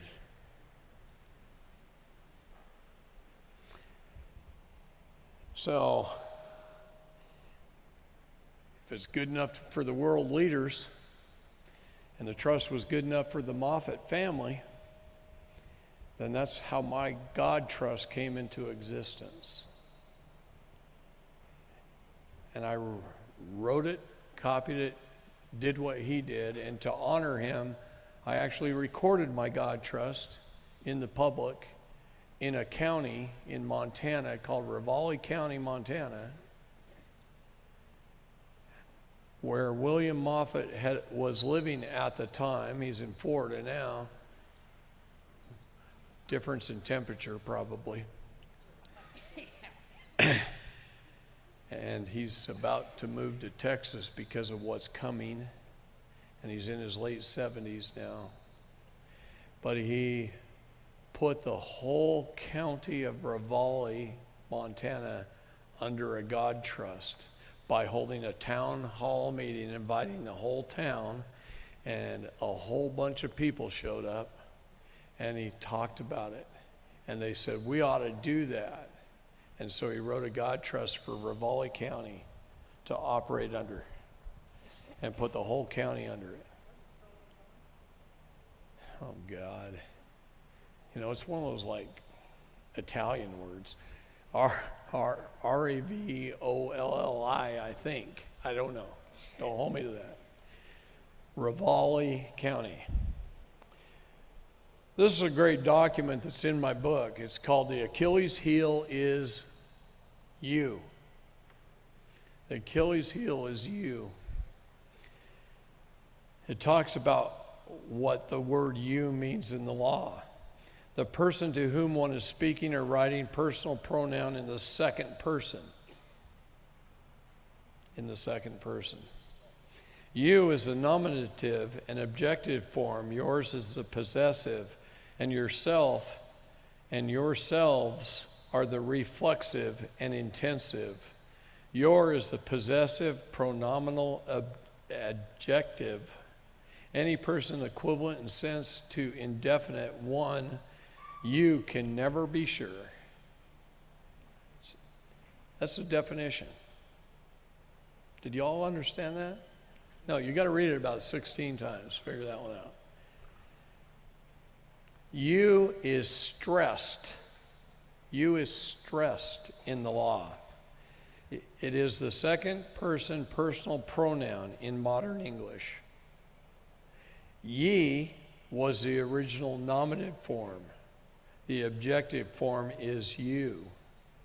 And the possessive is your or yours.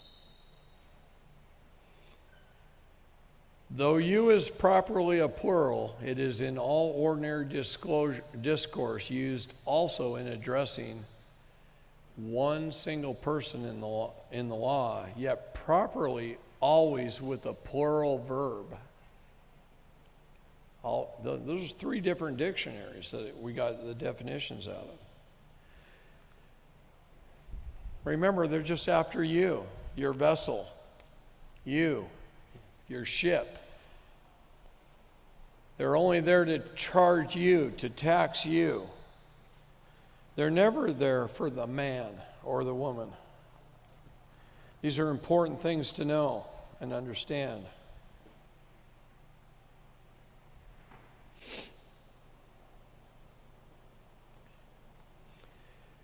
You know, most of this stuff you're going to be able to find on our Telegram channels. Not all, but most. Most of this stuff you're going to be able to buy in book form. The reason we have to go that route is because I can't be everywhere anymore.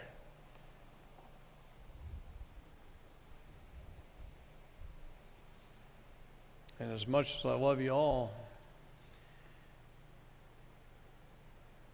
we need more people doing what I'm doing because we have more people involved. We get anywhere from probably 8 to 25 calls a week wanting a seminar.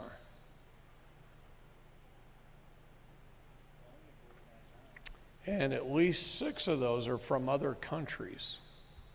wanting us to come put a seminar on. Yeah.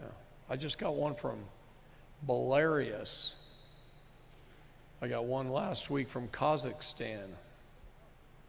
Got one from the country of Georgia.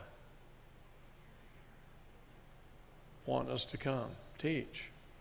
The entire world under the United Nations is operated pretty much exactly the same way. And it doesn't matter what country you are, God gave you the right of your place on this earth. And believe me, when he did that, there was no borders. You have the right to choose your place of inheritance, your place of inhabitants. You have the right of self-determination. If you want to live in the Philippines, go live in the Philippines. You want to live in Costa Rica, go live in Costa Rica. You live wherever you want. Some places are safer than others. Nobody can guarantee your safety but you. Cops sure can't. What do you think their response time right now would be if somebody walked in the door with a gun? 20, 30 minutes. Well, I got a phone call yesterday from a guy in Wisconsin, a neighboring state, who said they called the police on people breaking into their home armed.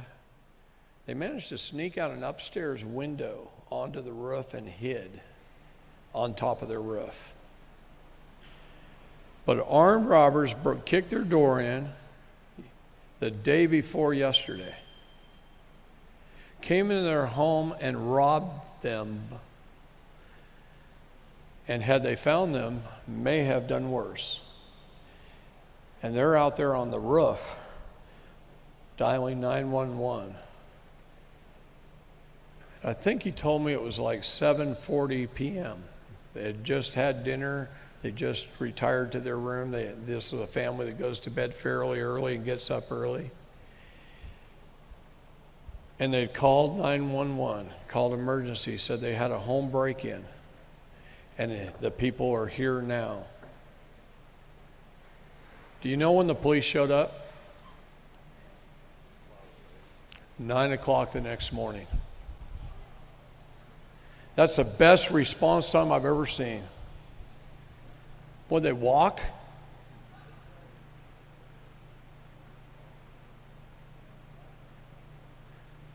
The Supreme Court has already ruled the police have no duty to protect you.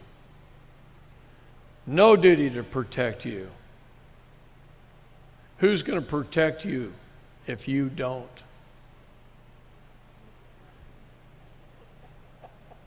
When I was doing private intelligence work, I was told that a murder happens in that industry in 1/3 of a second to 3 seconds. That's, if you're an intelligence agent and somebody's out to get you, the murder will happen in 1/3 of a second to 3 seconds.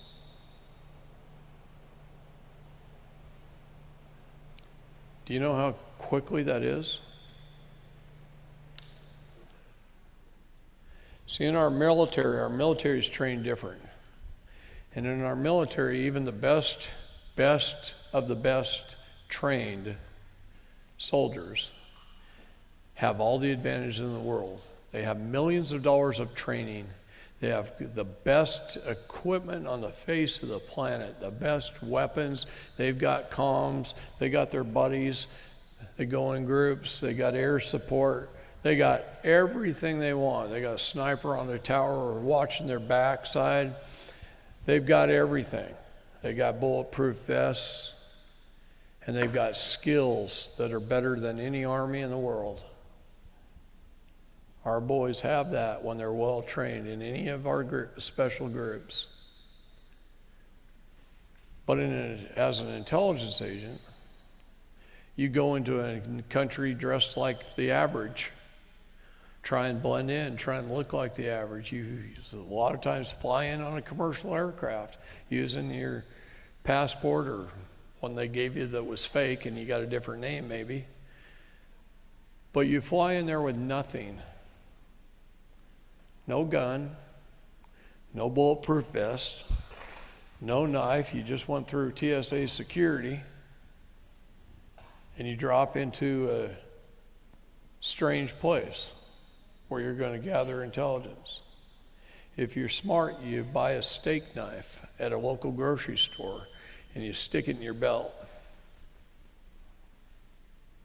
That's the first thing you do, is go to the grocery store, you get food and water and snacks, and you get a steak knife. That in your hands are your weapon. If you're smart, you'll have a pretty good belt, and you'll have usually some kind of a cloth that you can take off quickly, and they make good little nooses. But you got to be better trained in that industry than some of our special forces are trained.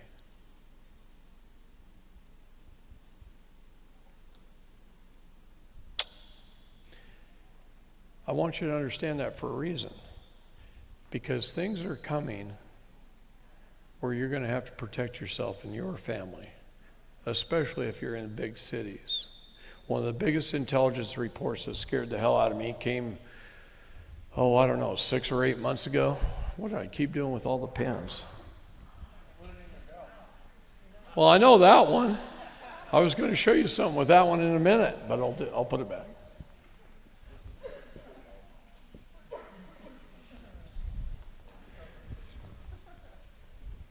An intelligence report had something like this, and they used Dallas-Fort Worth as the center hub and the way the highways go around it.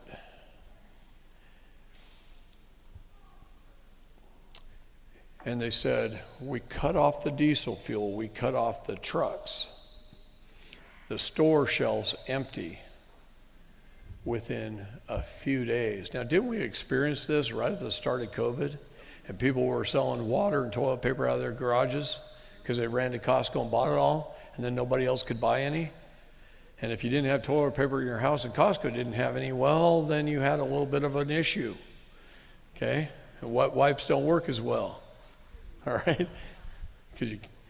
So, in 7 days, not only does every shelf empty of all the grocery stores in your town of Dallas-Fort Worth, 10 million people inside that beltway.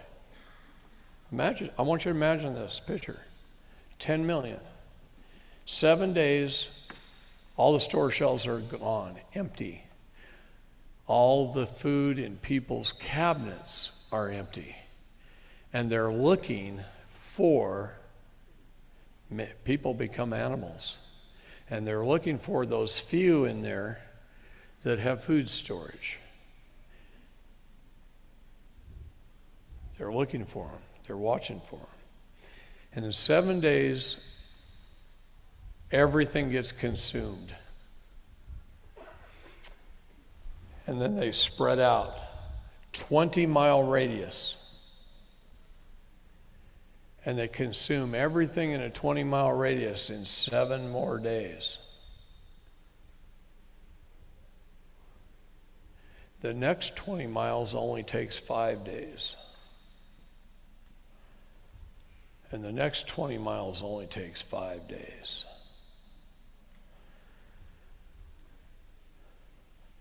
That's 60 miles outside of the Beltway around Dallas-Fort Worth. In how long? Less than a month. All they got to do is stop the delivery of diesel fuel, cut it off, and the trucks stop. What if they cut off the gas too? Everything stops. All your transportation, the minute your tank of gas is empty, it's over with. You abandon your car.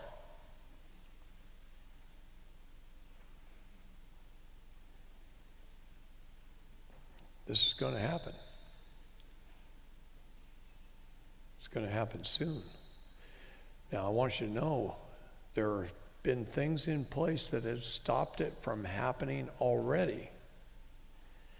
And the time is getting pushed out there. And the more successful the righteous are, the better things will happen.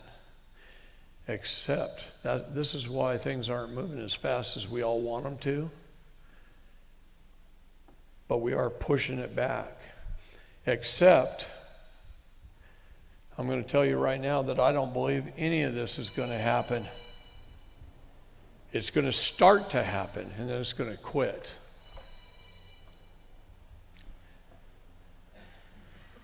There's always one. I give him a hard time. I love my people. I think it'll quit. And I'll tell you why it'll quit is because I've studied religion for 50 years and I've studied the Bible and I've got to do some things in that arena that most people haven't done. A lot of the things that the little missions I went on were of a religious nature, okay? And there's understandings that I have, knowledge that I have of things that I can't even talk about, some of them. But the real Bible has 777 books in it, not 66. There's a reason they only gave you 66 books. So we won't know everything. But the reason it's not going to happen is because of Isaiah 59. And I know Bonnie read some of it. That brought me to tears because I didn't tell her to.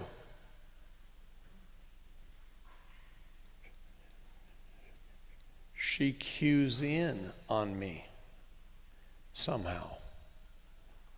It is the weirdest thing ever sometimes, but she cues in on me.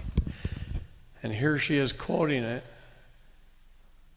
and reading it out of the Bible to you guys from a solitary confinement cell in prison.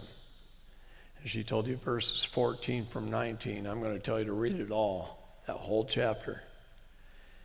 And watch what happens and watch how God steps in and watch why he steps in. And he steps in because there is no judges that are administering justice. There's no one. They're all corrupt. They're not administering justice to the people. And there's no man, it says, and no intercessor who steps in between. No man who stands up and steps in between to save the people. So God gets pissed off. And I don't think it's wise to piss off God, but evil's doing it. Our bar association's doing it. And I know he's doing it right now, and he's doing it very soon. Over the next several months, it's all going to collapse. I've been watching it collapse for about the last 12 months. And then Judge Clarence Thomas said something, and, I'm starting to see it from law students. I'm starting to see it in various court cases around how they're losing because the people are standing. And they're losing more and more and more. But the ones they're winning, they're taking bigger and bigger advantages of. So some of our people, our Americans, our brothers and sisters, are getting harmed more than they ever got harmed before. But it's because of their lack of knowledge they'll be destroyed, see? But the ones that have the knowledge are winning bigger than they've ever won before. They're winning easier and faster, and they're bringing judges and our courts down as they're doing it. They're establishing precedents that they're losing, and it's a little here, a little there, all over the United States. And I'm watching all that unfold before me, and at the same time I'm watching the evil attack my people more than I've ever seen them attack in 3 decades. Okay? And God steps in and he puts on his shield and his cloak and his helmet and his sword, and he stands at the west, facing the east in the rising sun, and destroys the enemies in a wave. He destroys the enemies in a wave.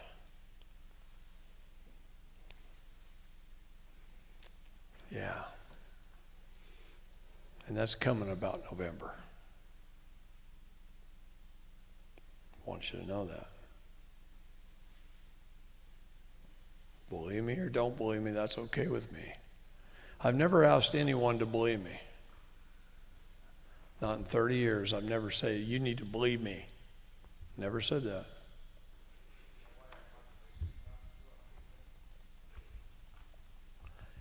Exactly right. He said, is that why our population is going to drop to 100 million? I said, exactly right. Most of the people live in the big cities, and they live on the coastlines. And the coastlines and the big cities will be destroyed. The Illuminati thinks Denver won't. I got news for them. Yellowstone's going to take that out from 500 miles away. The Rocky Mountains were created because the plates shifted. The Pacific coast line used to be out farther at one time, and it went under the Pacific plate. So our continent went under the Pacific plate. That's how it's going. And as it goes under, the mountains drop, the elevations drop, and the tallest mountains of California will be islands in the sea. And every city, Seattle, Portland, San Francisco, Los Angeles, all the way down will be gone. So will Reno, Las Vegas, Phoenix, and then the mountains of eastern Arizona and Utah and Colorado will be coastline. But as that plate breaks in half by being forced under like it did before it formed the Rocky Mountains, it also crunched up and it formed the Cascades and the Coast Range Mountains like an accordion. It doesn't go under another continental shelf easily. It's like a car getting in a car wreck. It just starts folding up. And it drops it into the sea. And of course, a very large mountain on fire. Imagine something bigger than the biggest mountain you've seen in the United States that is solid iron, lands in the Atlantic Ocean, hitting so hard that it pulls the plates of the earth apart, pushes them to the west, pushes the nation to the west, our nation. The whole world is affected by the tidal waves. Tidal waves are like dropping a rock in a pond. They go clear to the other side. They travel. And they travel fast. And so the whole world gets affected. The waves go to the north because it's coming from the south, hitting the Atlantic, and pushes the biggest wave up to the north, which goes into a lot into the Hudson Bay and up past Greenland and Iceland and so on. And that causes the ice to melt. When you pour water on ice, what happens? It melts.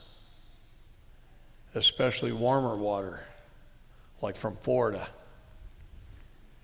It melts. So now, that comes through the Hudson Bay, and it comes through the Great Lakes, and it washes down the Mississippi Channel and washes everything out. And that's why the Army Corps of Engineers have been building these dikes for years and raising their elevations, trying to stop the erosion. They're not concerned with the water. They know that's coming. They're concerned with the dirt disappearing and our farmland.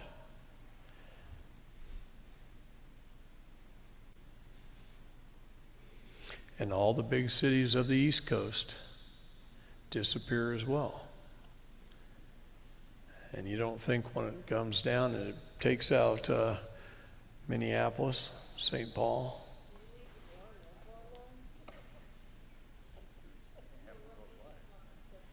Yes, it's a worldwide event.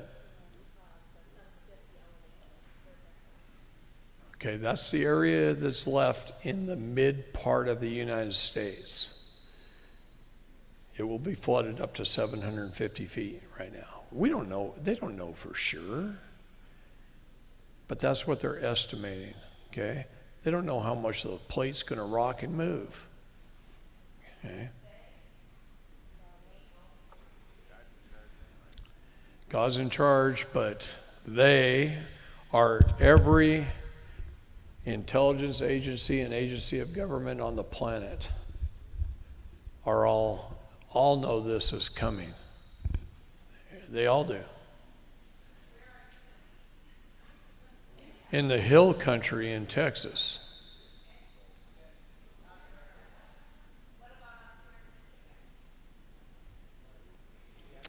Well, I drove by the lake, and I'm staying right on it, pretty much. And I am not going to be here in November. Everything's what? Yeah. Everything's sand. Sand washes easily.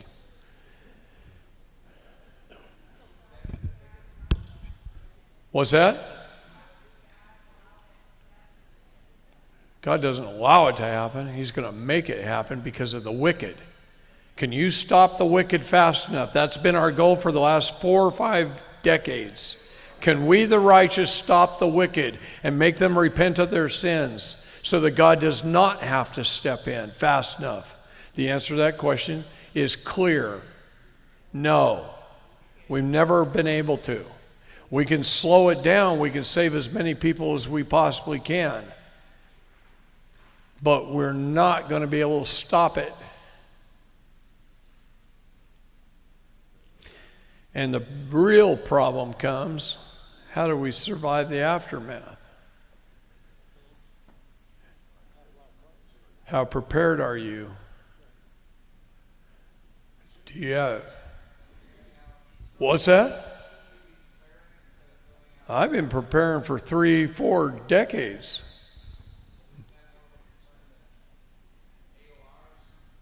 Not right at the moment, but it's going to be soon.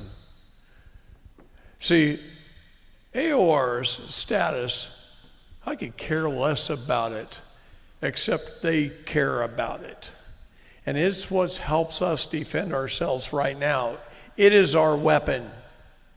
But our weapons are going to change. They're going to change to food storage, how well we can grow a garden, how well we can keep chickens and have eggs. Okay? Yeah, well, I've got 30 chickens right now. Okay? Producing way more eggs than I can eat, and I'm giving them to the post office ladies. So, and people in our office, and people that come to the RT meetings get eggs. All right? But it's how well prepared you are.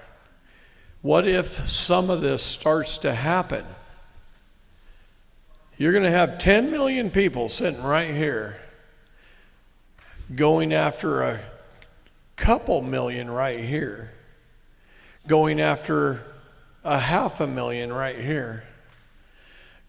Because you're getting in the rural areas, the ranches are getting bigger and bigger and bigger, less people per square mile. There's not even that many down here. And these guys need to eat. And pretty soon you start looking like 165 pounds of protein. I don't think I'm kidding. They've been preparing people for that for a while, feeding them human flesh. So you're used to it.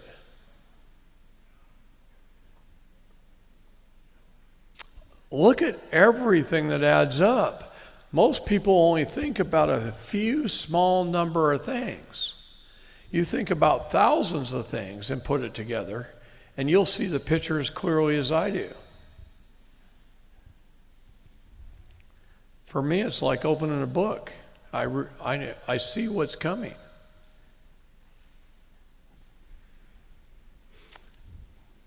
So I'm trying to be practical. I mean, our town is at 627 feet above sea level.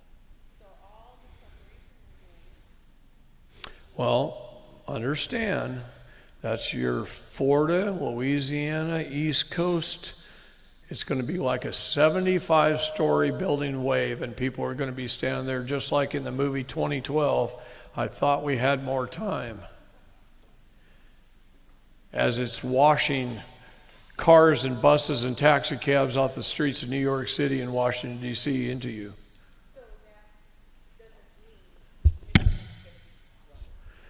Michigan is in what we call the purple. Blue is going to be underwater. The purple zones will be washed out. But when the water recedes, you got left what you got left.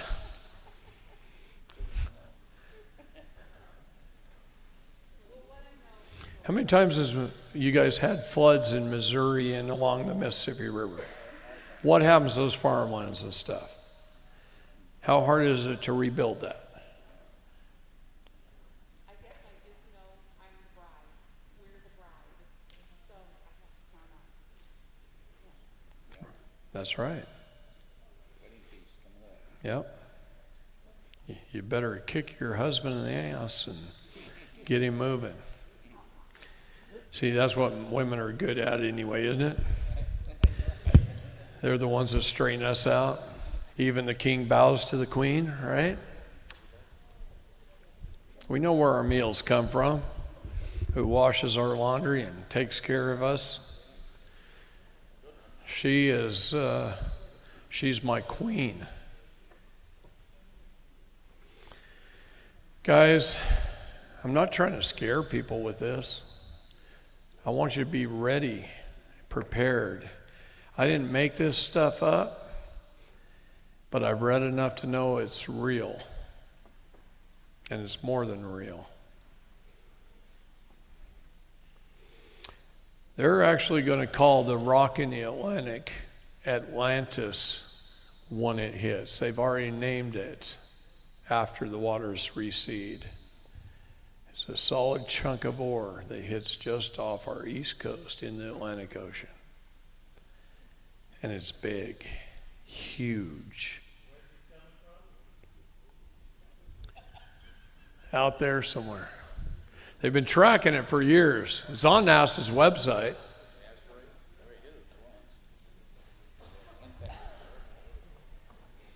Little teeny tiny ones.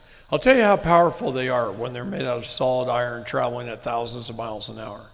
It's like a solid iron bullet coming out of a gun that's big, aiming at a target called Earth. And one of them, actually they had 4 last September, and one of them missed Earth by a long ways. They all missed Earth by a long ways, but one of them missed it close enough that it grabbed our field, our magnetic field, because throw a big chunk of iron past a magnet and watch that magnet.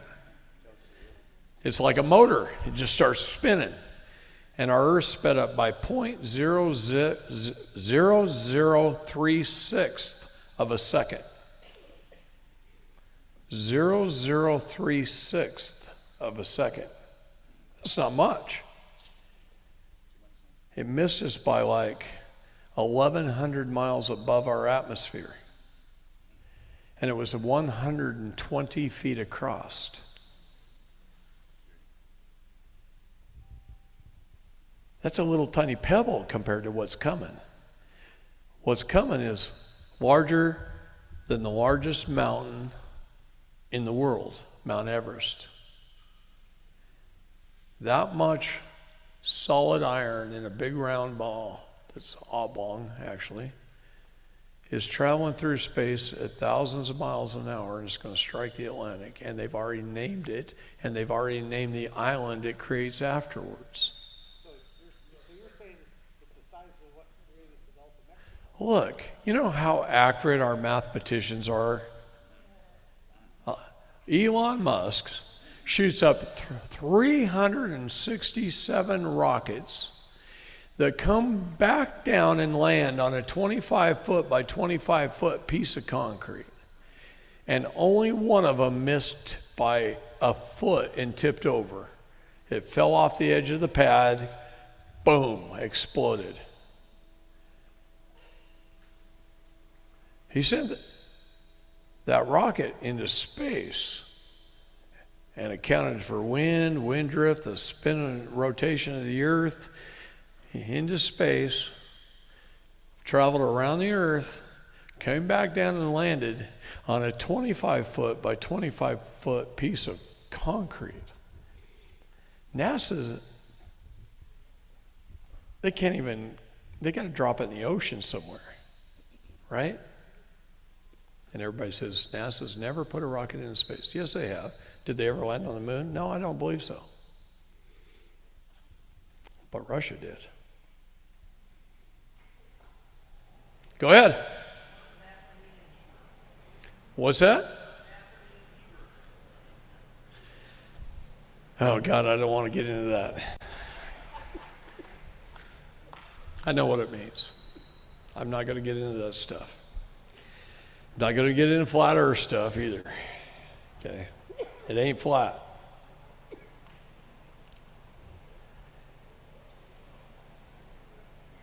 All right. Rob, where are we at? 5 o'clock? Got one more hour? All right. You know, one of my goals is to make sure all your questions are answered. All of them. You know what I want more than anything in the world? I want full and honest disclosure. That's all I've ever wanted. I will try and answer any question that you have. If I can't answer it, I'll tell you I can't answer it. Or I don't know.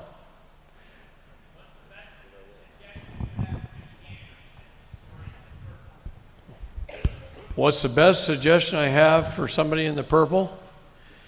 Is have, and you won't have much time to get there, but have a bug out spot in the mountains somewhere that you can.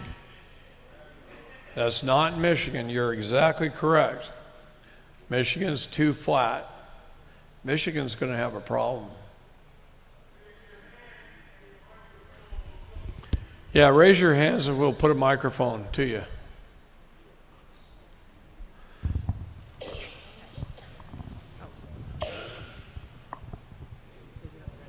Hello. Okay, quick, I have like just a short list. They're yes and no questions. Are the cabal state nationals, typically? No. Why not? They're hiding behind foundations.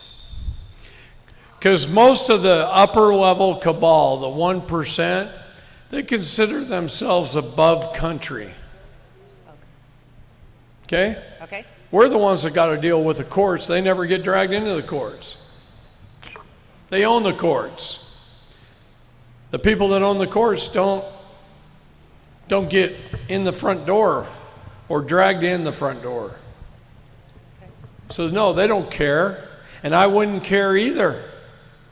I would not care either if we didn't have a corrupt Department of Justice and all of its court systems and the bar and the bankers. See, most of them are the bankers that control the bar. The bar is the soldiers of the bankers who control all the courts to create securities on the chattel. And because we're all chattel, they're attacking us.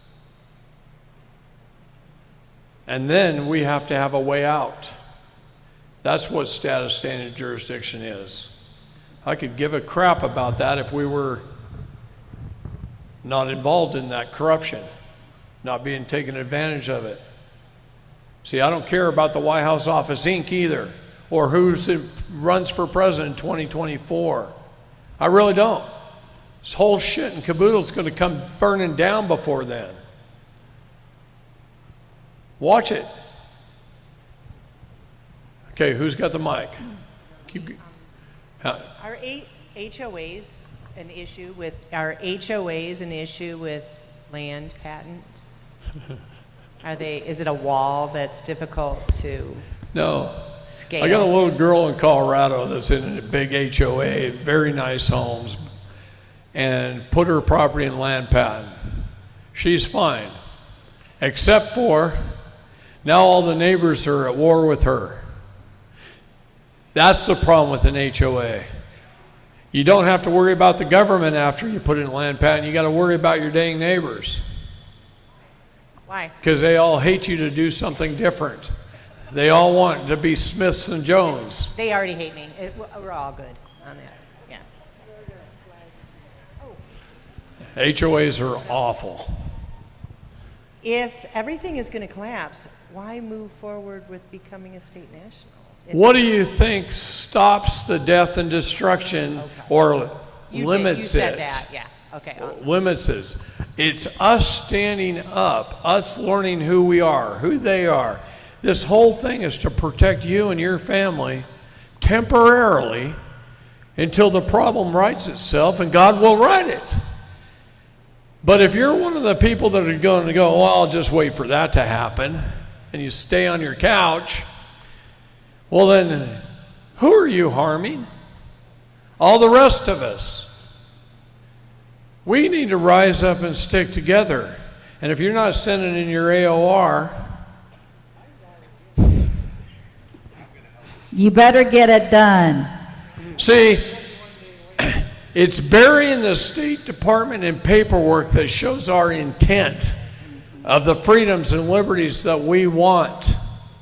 And we're telling them by that they've committed atrocities that we can't morally, ethically, and righteously live with. If this group was a representative of the United States, and I'm going to say it fairly well is, except some are more liberal out there than in here, but if it was a fairly close representative of the United States and some of you were committing murder and genocide and forcing people to take shots and stopping cancer cures and developing biological weapons and this, that, and the other thing, and you were doing all these atrocities, and this was the group I wanted to be a part of, could I morally, ethically, and righteously be a member of this group? No. Not just no, but hell no. That's right. Hell no. And that's what the United States has been doing. It's been going to war for oil and money and politics. And it's been doing that since 1945. Every war we've fought since 1945 has not been a war declared by our representatives in Congress. It's been declared as a United Nations authorized conflict over war over money, oil, politics. Hey, give the mic to somebody. David, you mentioned that we should make the U.S. Code our friend. For now. And so, as I look at the U.S. Code, I see a term in there that says some of the articles are positive law. What are positive law articles of the U.S. Code? Positive law are laws that conform to the boundaries of our Constitution, our founding documents, and the Bible. Non-positive law is SMU. Shit made up and it's null and void on its face, like all of Title 26. It says right in Title 26, or it used to in most of the books, versions, it says no part of this title, no part of this title, not its headings or its footnotes, or its definitions, or its body shall be construed as law. You know what Title 26 is? The IRS code, codified in the United States Code.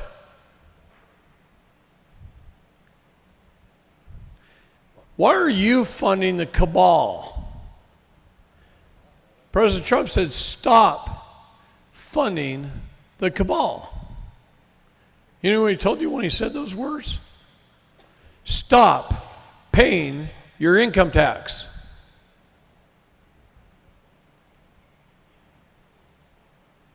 Now, I don't like to say that on camera because that gets out there and they don't like me very much. Puts my life in danger. You know what? I don't give a shit. I've been putting my life in danger for a long time.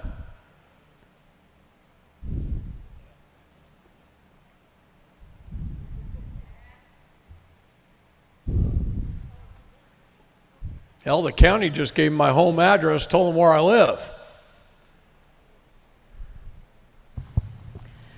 My question is, my brother is mentally handicapped, and our parents are deceased, and so I am his guardian. Would I be able to get him to be a state national, or is it worth it, or how does that work? He's infirmed.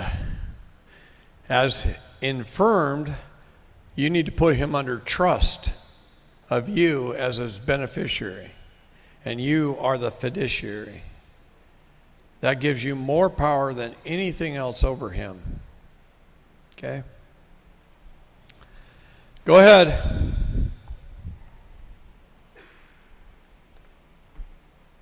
Who's next? As soon as I learn how to use this thing.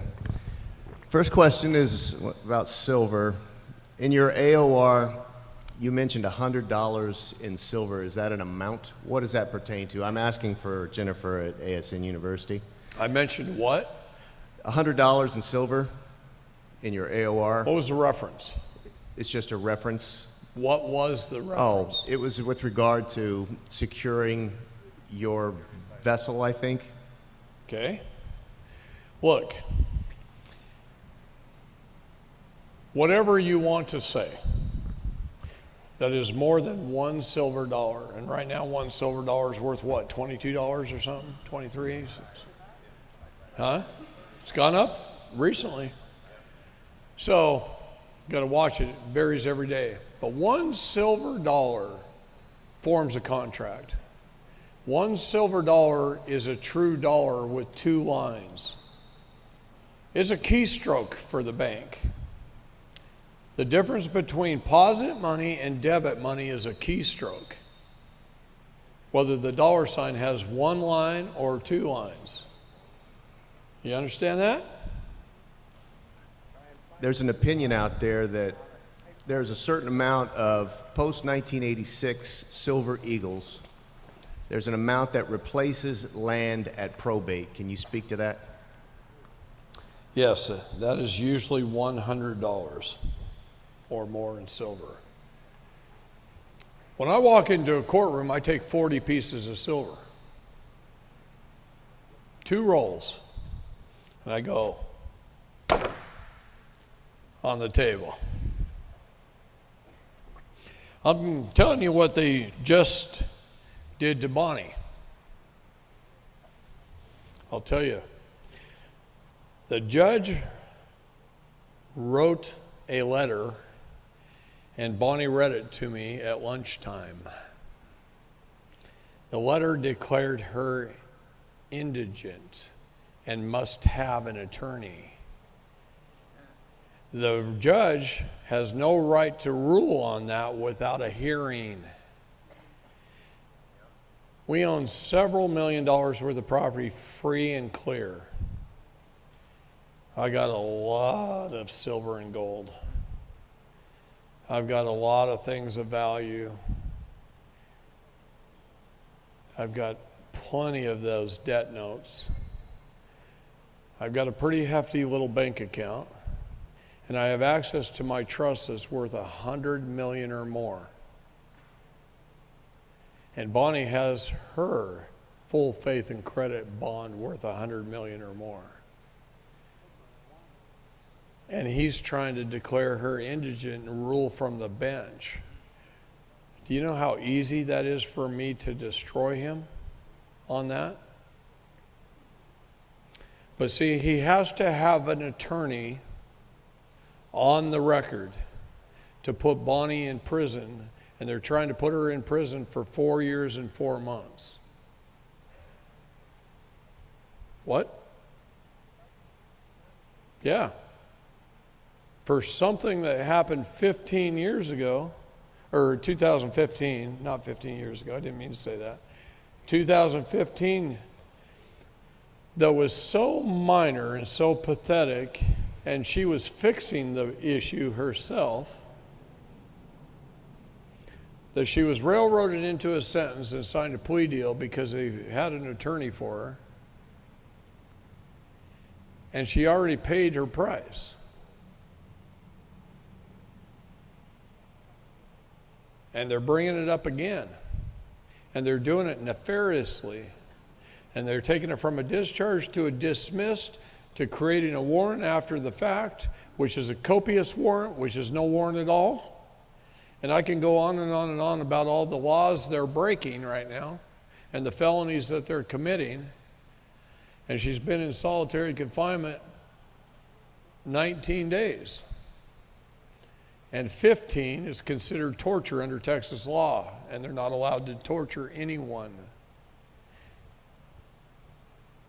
And she hasn't even been tried yet.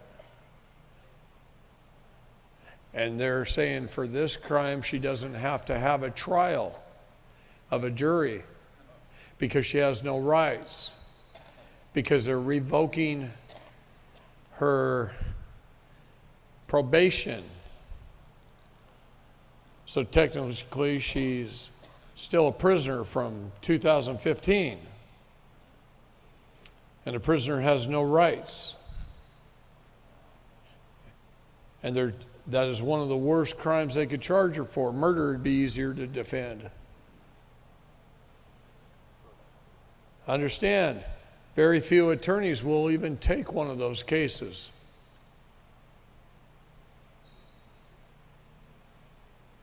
It is literally the worst charge in Texas because it removes her competency, her rights, makes her indigent, a ward of the state. And she has to fight that before she can even fight the charge.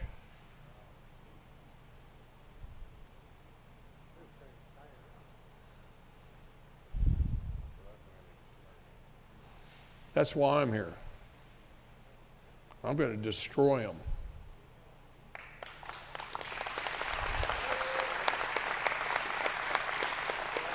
I offered them a peace treaty. I offered them a full faith and credit, $100 million incontestable guaranteed bond of the full faith and credit of the United States of America and a peace treaty. That's what I offered them. And they're proceeding to try and punish her. They could have walked away with half of that bond. And she could have walked away with half that bond. And the beneficiary gets paid first, by the way. And it dismisses all cases, all charges, everything from the beginning as if it never were. And then you have a treaty where they can't attack you again. See, they can't attack me again. Now, the cop on the side of the road doesn't know that. That's why he put me in jail. But once they found out who I was, what happened? They wiped it off the face of the planet. And I could have everything of Bonnie's wiped off the face of the planet as her assignee and promisor and having a fiduciary responsibility to my wife and having an equity interest in our relationship and our properties that we own, held under trust by the United States government. I can stand there in a courtroom under federal law and argue for her. And those little pissant counties, he realized that right off the bat, and he let me and Bobby talk because I handed the bond to Bobby. I was holding it up and he held it up, and now by putting it in his keep, I just made him co-trustee. so that we could both fight together. Two men in a foxhole, fighting for what's right, to demand my property be returned. And she is my property.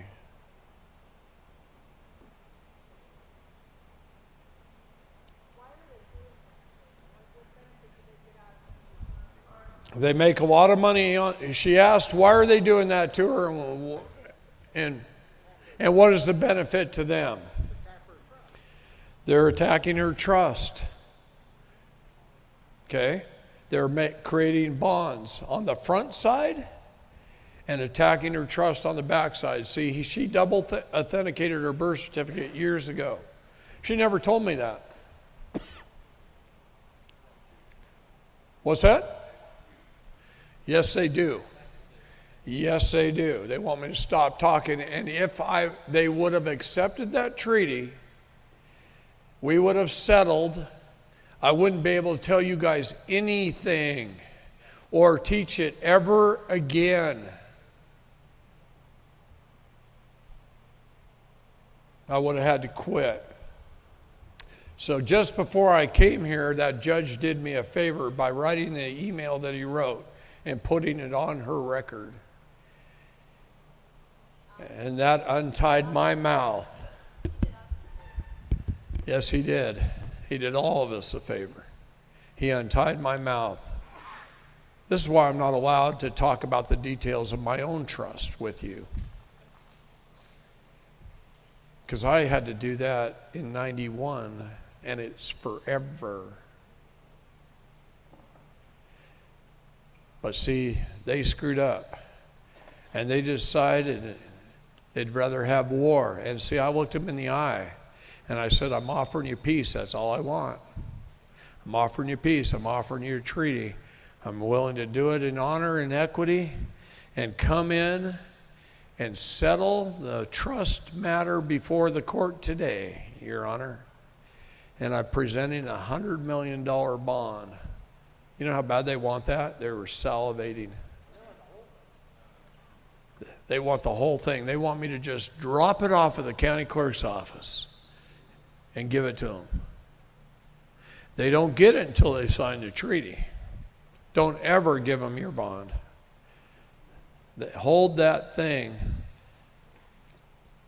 tight. Otherwise, it's like walking down the street in New York City with a whole bunch of $100 bills hanging out of every pocket in your waistline and walking down the street. Don't expect to be pushed into an alley and get robbed. That's exactly what having that bond is like without executing it. Bonnie had it in her possession in one of her desk drawers, never really told me, and she had never executed it. And they've been coming after her and coming after her and coming after her since 2013 when she sued him for the wrongful death of her dad. At that point, they thought they're at war with her. So she had to learn and study the law as fast as she could. She read as many law books as she could. She studied 6 days a week for 16 hours a day. And she knows the law better than just about anybody because she's got one of those great minds that remembers stuff. She's sitting in her darn jail cell 19 days in, quoting code to me at lunchtime. I got to look that shit up. I remember reading it. I know what it says. I know the concept of it. I know where to find it. But am I going to quote where to find it and what page number off the top of my head? No. I haven't had that ability since 2013. Can't do it. She's got the mind for it still. I don't.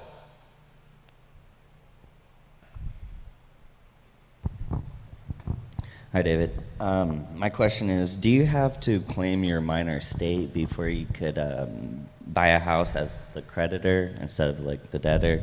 Like as you're talking about, like going to the trunk versus the branch? Again, everybody, this is one of those questions that it really doesn't matter what the subject is or what he actually said. The real thing is, the answer is no, but you can't defend it. Whether you're a citizen or whether you're a national doesn't mean you can't do it. The law is there and it's in place, but you'll never defend it as a citizen because a slave can't own property. Always know that. Slaves work for the master. The master owns the property. I read it to you right out of the Texas Code, and it applies in every state says it. The U.S. government says it in their code. They're all the same. Every United Nations nation in the world says it. But when it comes to property, the state owns it. Because you're a citizen, whether you're a British citizen or a U.S. citizen, you're a citizen. Listen, the first place in history, well, I set out on a quest one time, about 3 decades ago, to find out where in our U.S. history, what document could I possibly find that was the oldest where the word citizen came in. And the oldest one I could find was a proclamation from the King of England. We had just kicked their butts in the Revolutionary War. And we were farmers and loggers and clearing fields and building homes and log cabins and spreading west. And we just kicked their butts. And the king, being a smart king, knew that it was going to cost a lot of money to bring his loser soldiers home. Had to ship them 100 at a time back over the Atlantic. You know how many trips that is? How much that costs? How much you got to pay captains and build ships and... Okay? He knew that was going to take a lot of money out of the king's coffers. So being the smart king, he thought up a way to win the war even after he lost the war. And here's what he said. He put out a proclamation that said, those British soldiers who would like to remain on the shores of America shall remain as British citizens, not free men. He distinguished between the free men. As British citizens to provide the free men and women of America with essential governmental services.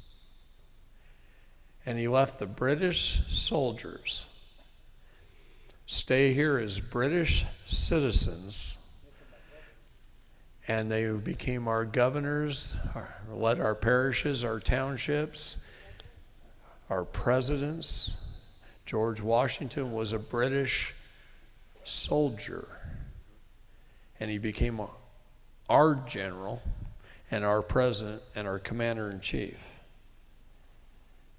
And when they created Washington, D.C., they put it under the pillar of the crown.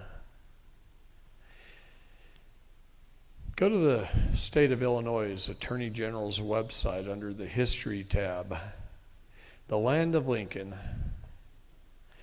And it says, under the History tab, that this office, the office of the Attorney General of the state of Illinois, was put into place to protect and uphold the interests of the crown. I can remember a few decades ago when I first learned all this and I started talking about this, that we could do that on every state's website. And the more I got it out there, the more states were taking it off their language, off their website.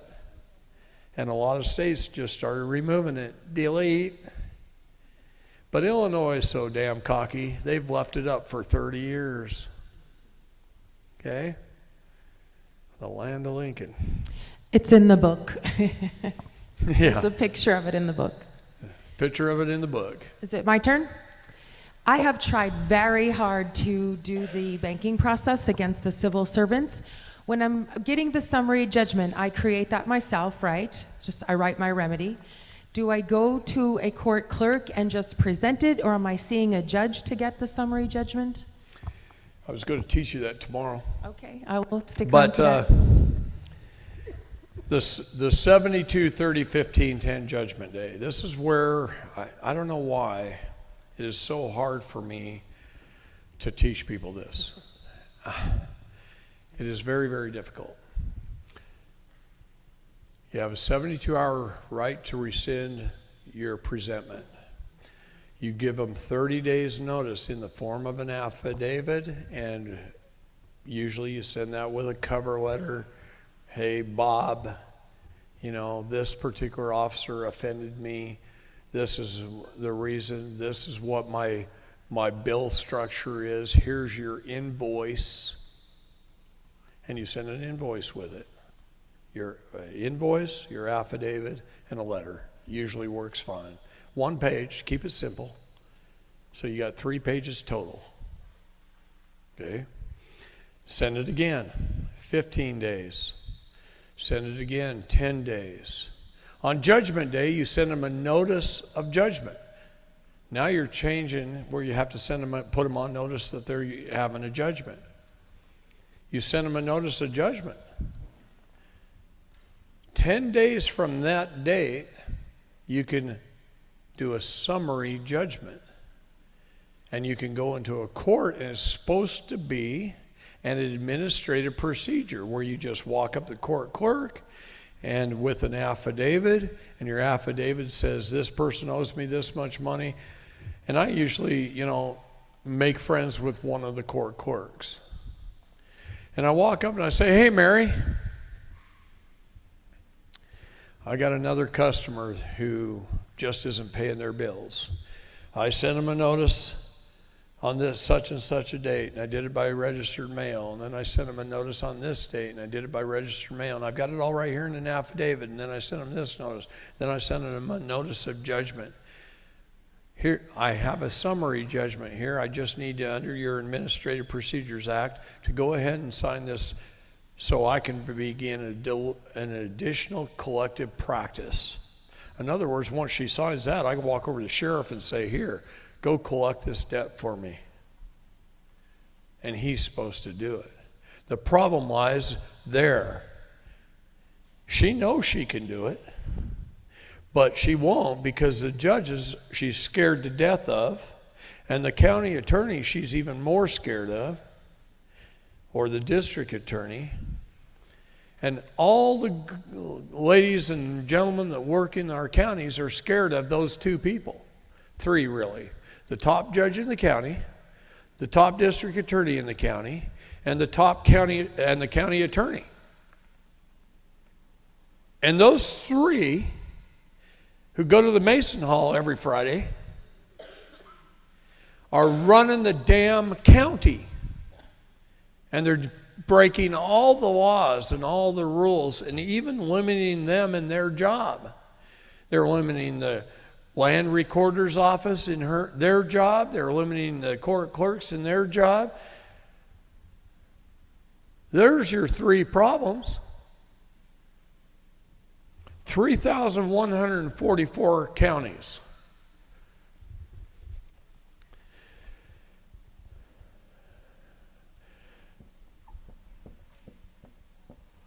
What is that? 9,300, and I'm just going to round this down. 9,300 people. And the reason I round down is because some of the counties are already unincorporated. Nevada just unincorporated a couple of counties. We're starting to win. We got a couple of counties in Texas now that's unincorporated. They come out of Babylon. We've got a county in upper state New York. We've got a county in Oregon. Usually where I've taught the most people is where the counties are coming down.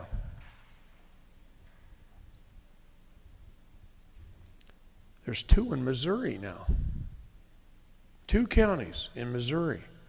Way down in the southwest corner of Missouri that are now constitutional counties. And they're unincorporated. I heard there was one around here somewhere. Does anybody know? Which county? It doesn't matter. Your governor's an idiot. Look. Let's just say there's 335 million people in America, and we only need to remove 9,300. Do you think we could do it? They're outnumbered and they're outgunned.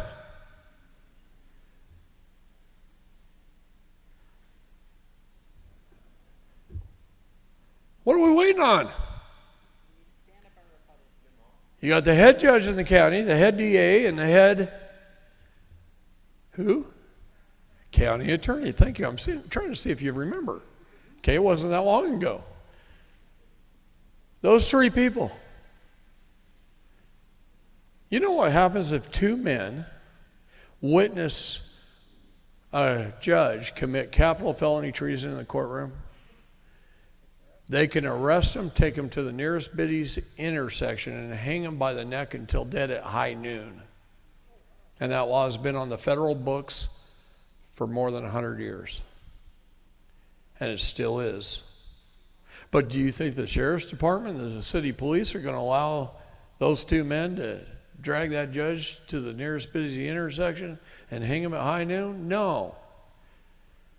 They got guns, SWAT teams, armored vehicles. The city of Alvarado has like 7,500 people population or something silly like that, under 10, and they just got delivery of an MRAP. Do you know what an MRAP is? It's a great big armored SWAT vehicle. They can just drive through that wall.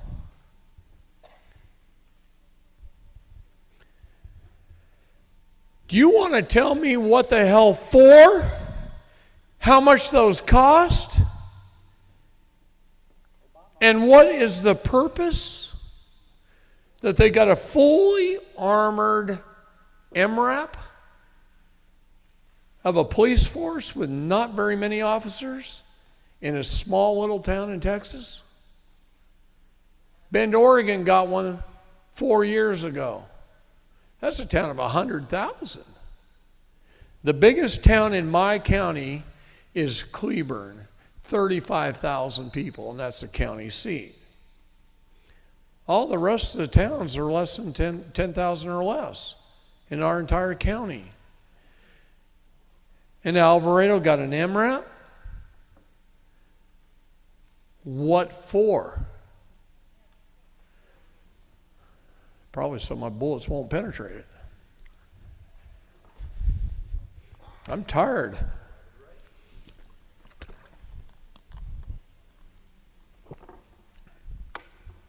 No man will stand as an intercessor for another. That's what God says. And that's why he gets so mad at us. Do you want God mad at you? Read Isaiah 59. Go ahead, honey. Hypothetically, if I have double authenticated my birth certificate and I'm a bit of a traffic ticket scofflaw, how do I protect myself from getting jailed like Bonnie? Go execute it. I guess I don't know what that means then. As many That classes means you're as I going to have do. to get ready to where you can walk in a federal circuit court in front of a federal probate judge in equity and exercise, show him you taking dominion over everything. I show you that part in my classes. Yeah, I'm there. The flag at peace, the silver, your Bible. What's next? Your trust, contracts, all your contracts, right? Your titles, your superior titles, and standing firmly on your superior rights, developing the standing, by showing them how competent you are, and then you move into equity. And you make the judge your partner. That's and claiming you the estate? execute your trust. Okay, thank your you language very much. changes. Your language changes when you're explaining all this. I'm at peace. I know what real money is. I've got all my ducks in a row. I'm a good member of society. Then all of a sudden, as a assignee of the trust, Your Honor, under the full faith and credit of the United States government, I appoint you as assignee and trustee along with myself. And I moved this court to chamber in camera, in private, so that we, Your Honor, can execute the trust. And then your whole language changes. Who's next? That's me. So for those of us who hold a license through the state, I'm a nurse, and I understand what you're saying about keeping them private, and the public.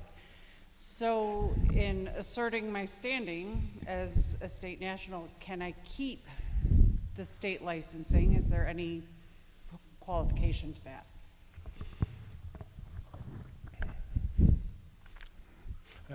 I actually love this question. What is your license?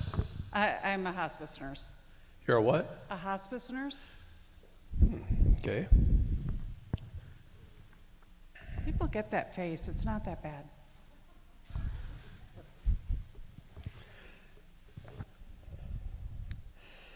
Look, the problem is if you're in a very regulated industry, it's very difficult for you to continue to earn a living unlicensed. There are industries like that. We found a way with contractors how to work around it. With building contractors, a workaround.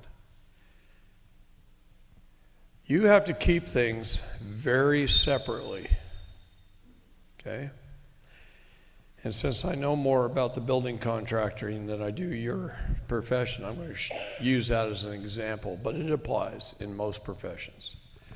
The problem is if you've got additional licenses other than just a state license, a lot of people have a business license, and then they got a contractor's license, and then they got a license with other specialty things or whatever. And some people have quite a few licenses.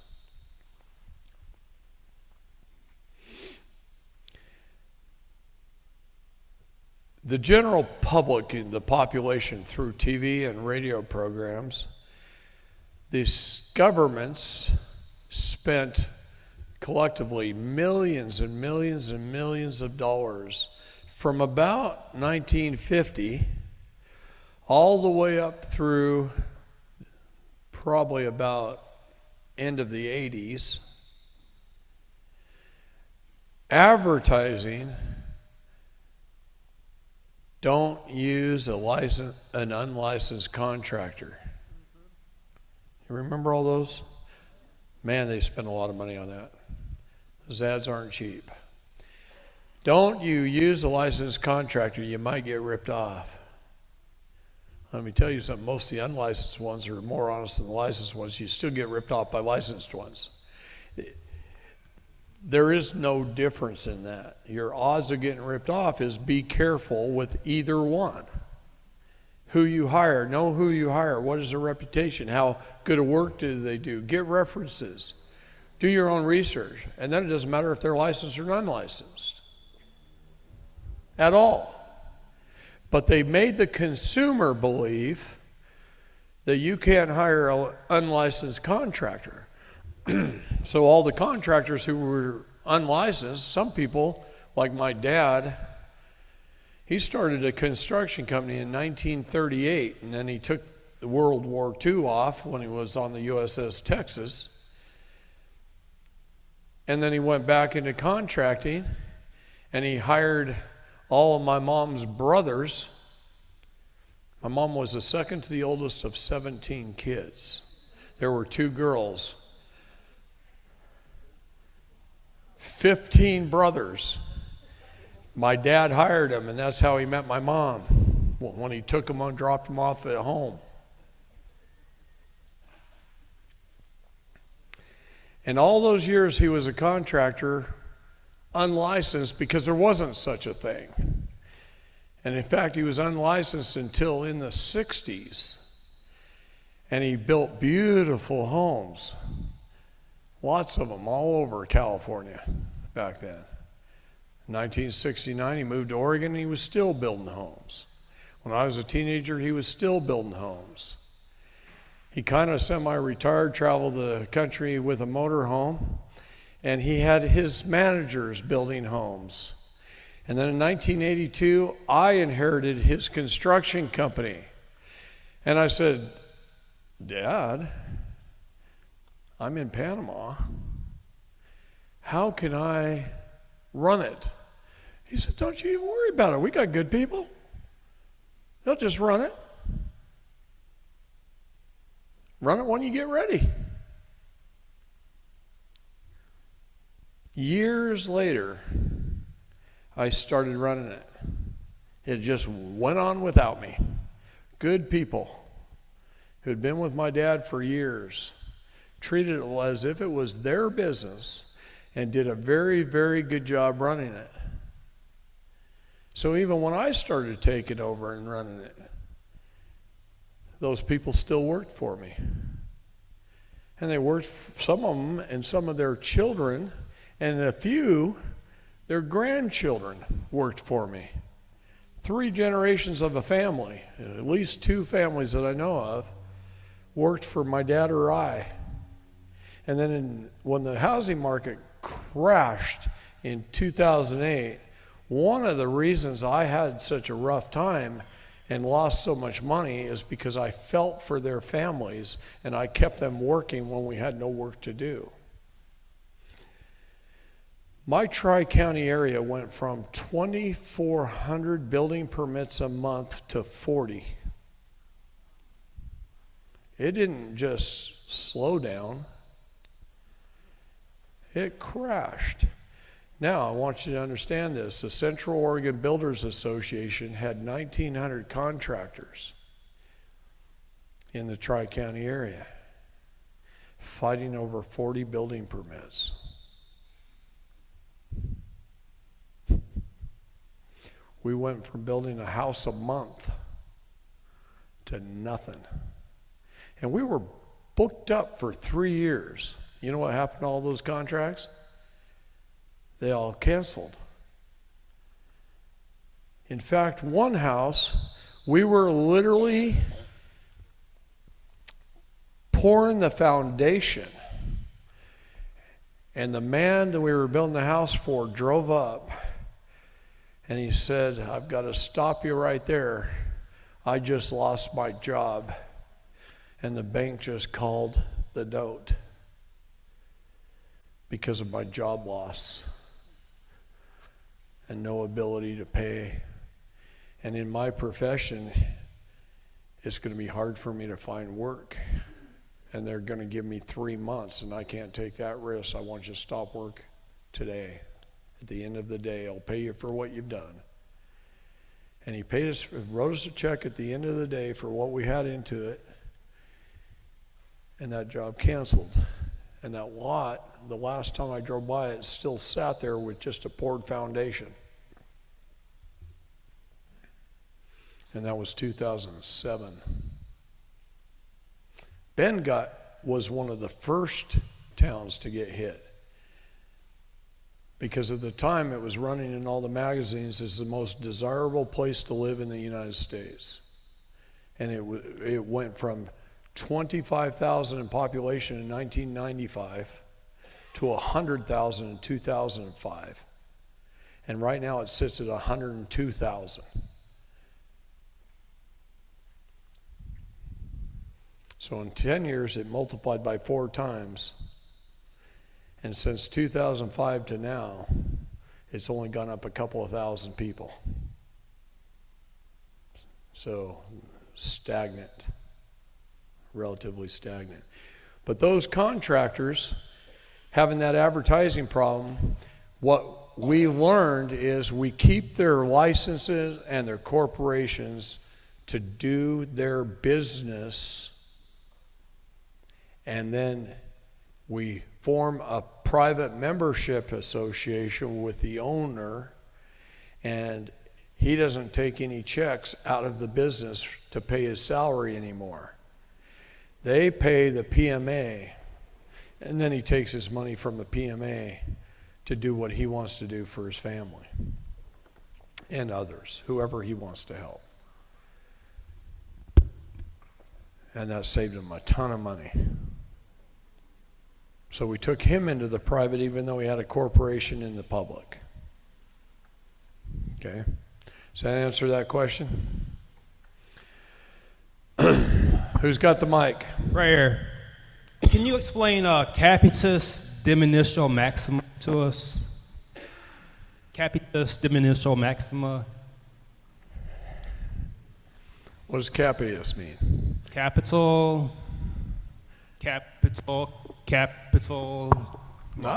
A capious warrant is where they grab your body. Okay. Without a warrant. Okay. Yes. Okay. There's no real warrant. Mm-hmm. It's a verbal from a judge. Snatch him up. That's what it is. Okay. Diminutio. Okay. I don't want to stop you. You're explaining to me. Yeah. Okay. Maximus is what? The maximum. Maximum. Okay. So what was the center word? Capitis diminutio. Dominion. The capital. Dominion. Maximum. What does that mean?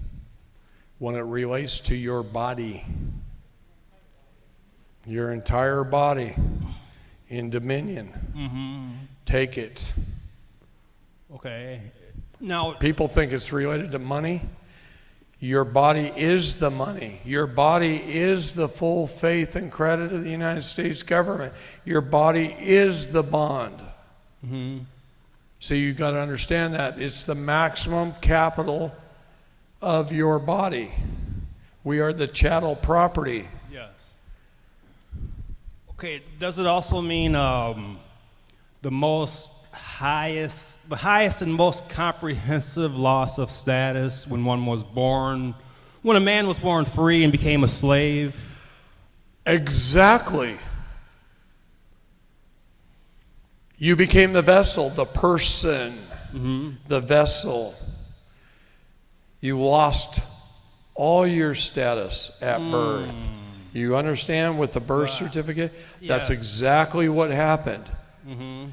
This is why they have to attack the surety. Your birth certificate is a bond. Your body is a surety. It all goes together because you've accepted the person. And what did God tell you? Be the man and not the person. Don't put flattering titles of person upon a man, for if you do, it's a sin, and it'll surely take you away. Okay, so the uppercase, so capitis diminutio maxima is a style of writing. Is that our, like, on your driver's license or your mail, your birth certificate, your social security card, the capital letters, is that artificial being that was created by the courts? Yeah, quit. I want you to quit thinking about it like this. It's evolved. See, David Robinson writes some very good books. He's a very prolific writer. He educates a lot of people with his books. He doesn't stand in front of classrooms and teach. He sits in his basement and he writes. And he's good at it. He's a good researcher and his books are accurate. And I bet you, because he may have told me once, that if he could go back in time and change anything, what would he change? He wouldn't call it the straw man, he would call it the vessel. Because the federal rules of criminal procedure call you the vessel. It is a ship, a shipping company, holding the office of purser or person upon the vessel. And everything is in transportation and commerce. That's admiralty law. What did the pirates do? They pilfered. They went after the gold. They went after the silver. They went after the jewels, the diamonds, other ships to build their fleet. They pilfered. That's what our government does.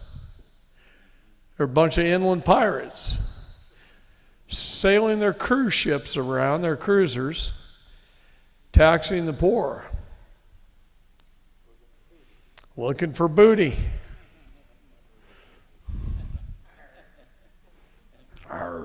That's exactly right. See? We got 5 more minutes. We got one more question over here. Can we do that? Let's do it.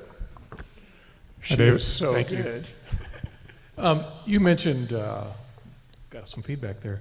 You mentioned tying your marriage and recording it with the Bible and declaration of marriage, tying that to your legal description and then recording with an affidavit. Can you share a little bit more about how you did that, tied it to the legal description, meets and bounds? I could show you mine, maybe. Won't take me more than a second to find it.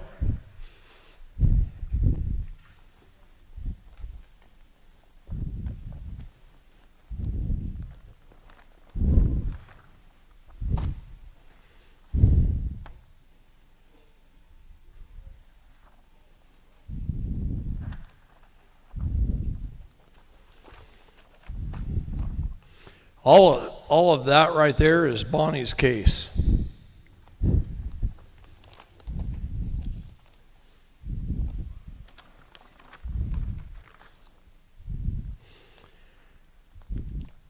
So an affidavit of marital status right here.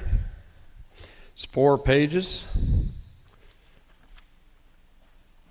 In this 4 pages, it describes Bonnie and it describes me, and sworn under the pains and penalties of perjury, and I'm a man and maintain that any and all property belonging to myself and my wife are considered to be one in the same. We are one. Where'd that buzz come from? Shut that mic off for just a second. Okay, it's a plane, never mind.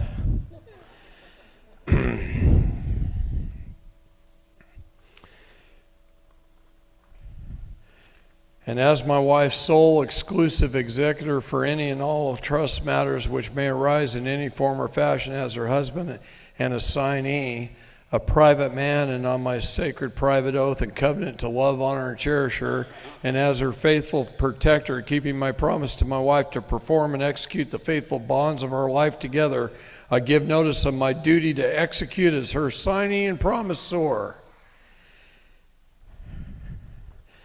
And on page 3, it's got the metes and bounds of my property. Right there. Oops. It's got my signature, witness's signature, my seals. Once you gain access to your trust, you should put a gold seal on it of some kind. That's mine. That's my thumbprint. Land and air.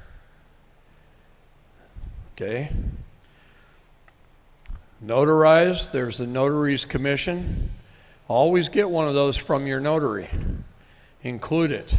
Why? Because it's got multiple seals, including the state seal, and whoever piles up the most seals wins. This document has lots of seals on it. There's the notaries, there's the states, there's 2 for me, there's another notary. There's a bad picture. This is my photocopy of the document, but there's a bad picture of the front of the Bible, and there's the page in the Bible that we were married in, with who officiated and the witnesses is all right there, and it's tied to the property now, and it's recorded. And that document got recorded in 2 counties, Hill County, Texas, and Johnson County, Texas. These pages with an affidavit got recorded right after we were married. But one of the things I learned is I had to tie it to the property where we live. That's a land patented property. Okay? That's what's nice about those 9 square feet, those 3 foot by 3 foot pieces.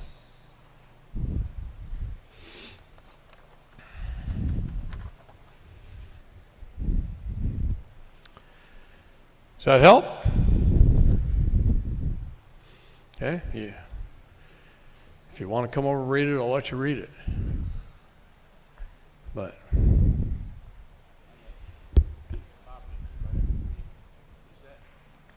3 by 3. Yeah. One-time price. And there's going to be more benefits coming because you own it in the future. So. Sure you can. All you got to do, under your right of self-determination, is say, this is my land. Doesn't matter where you live. People travel the world their whole life, but somewhere they got to call home. And in 3 feet by 3 square feet, it might not be much, but if you had to, you could be buried vertically there.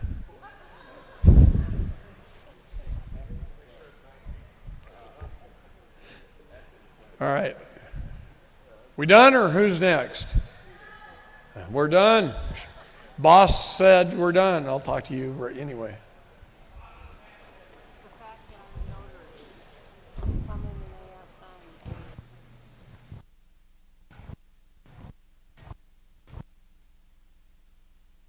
Hey guys, I just got a great question.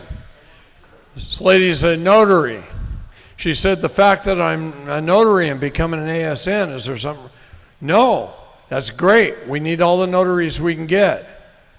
Okay? Good.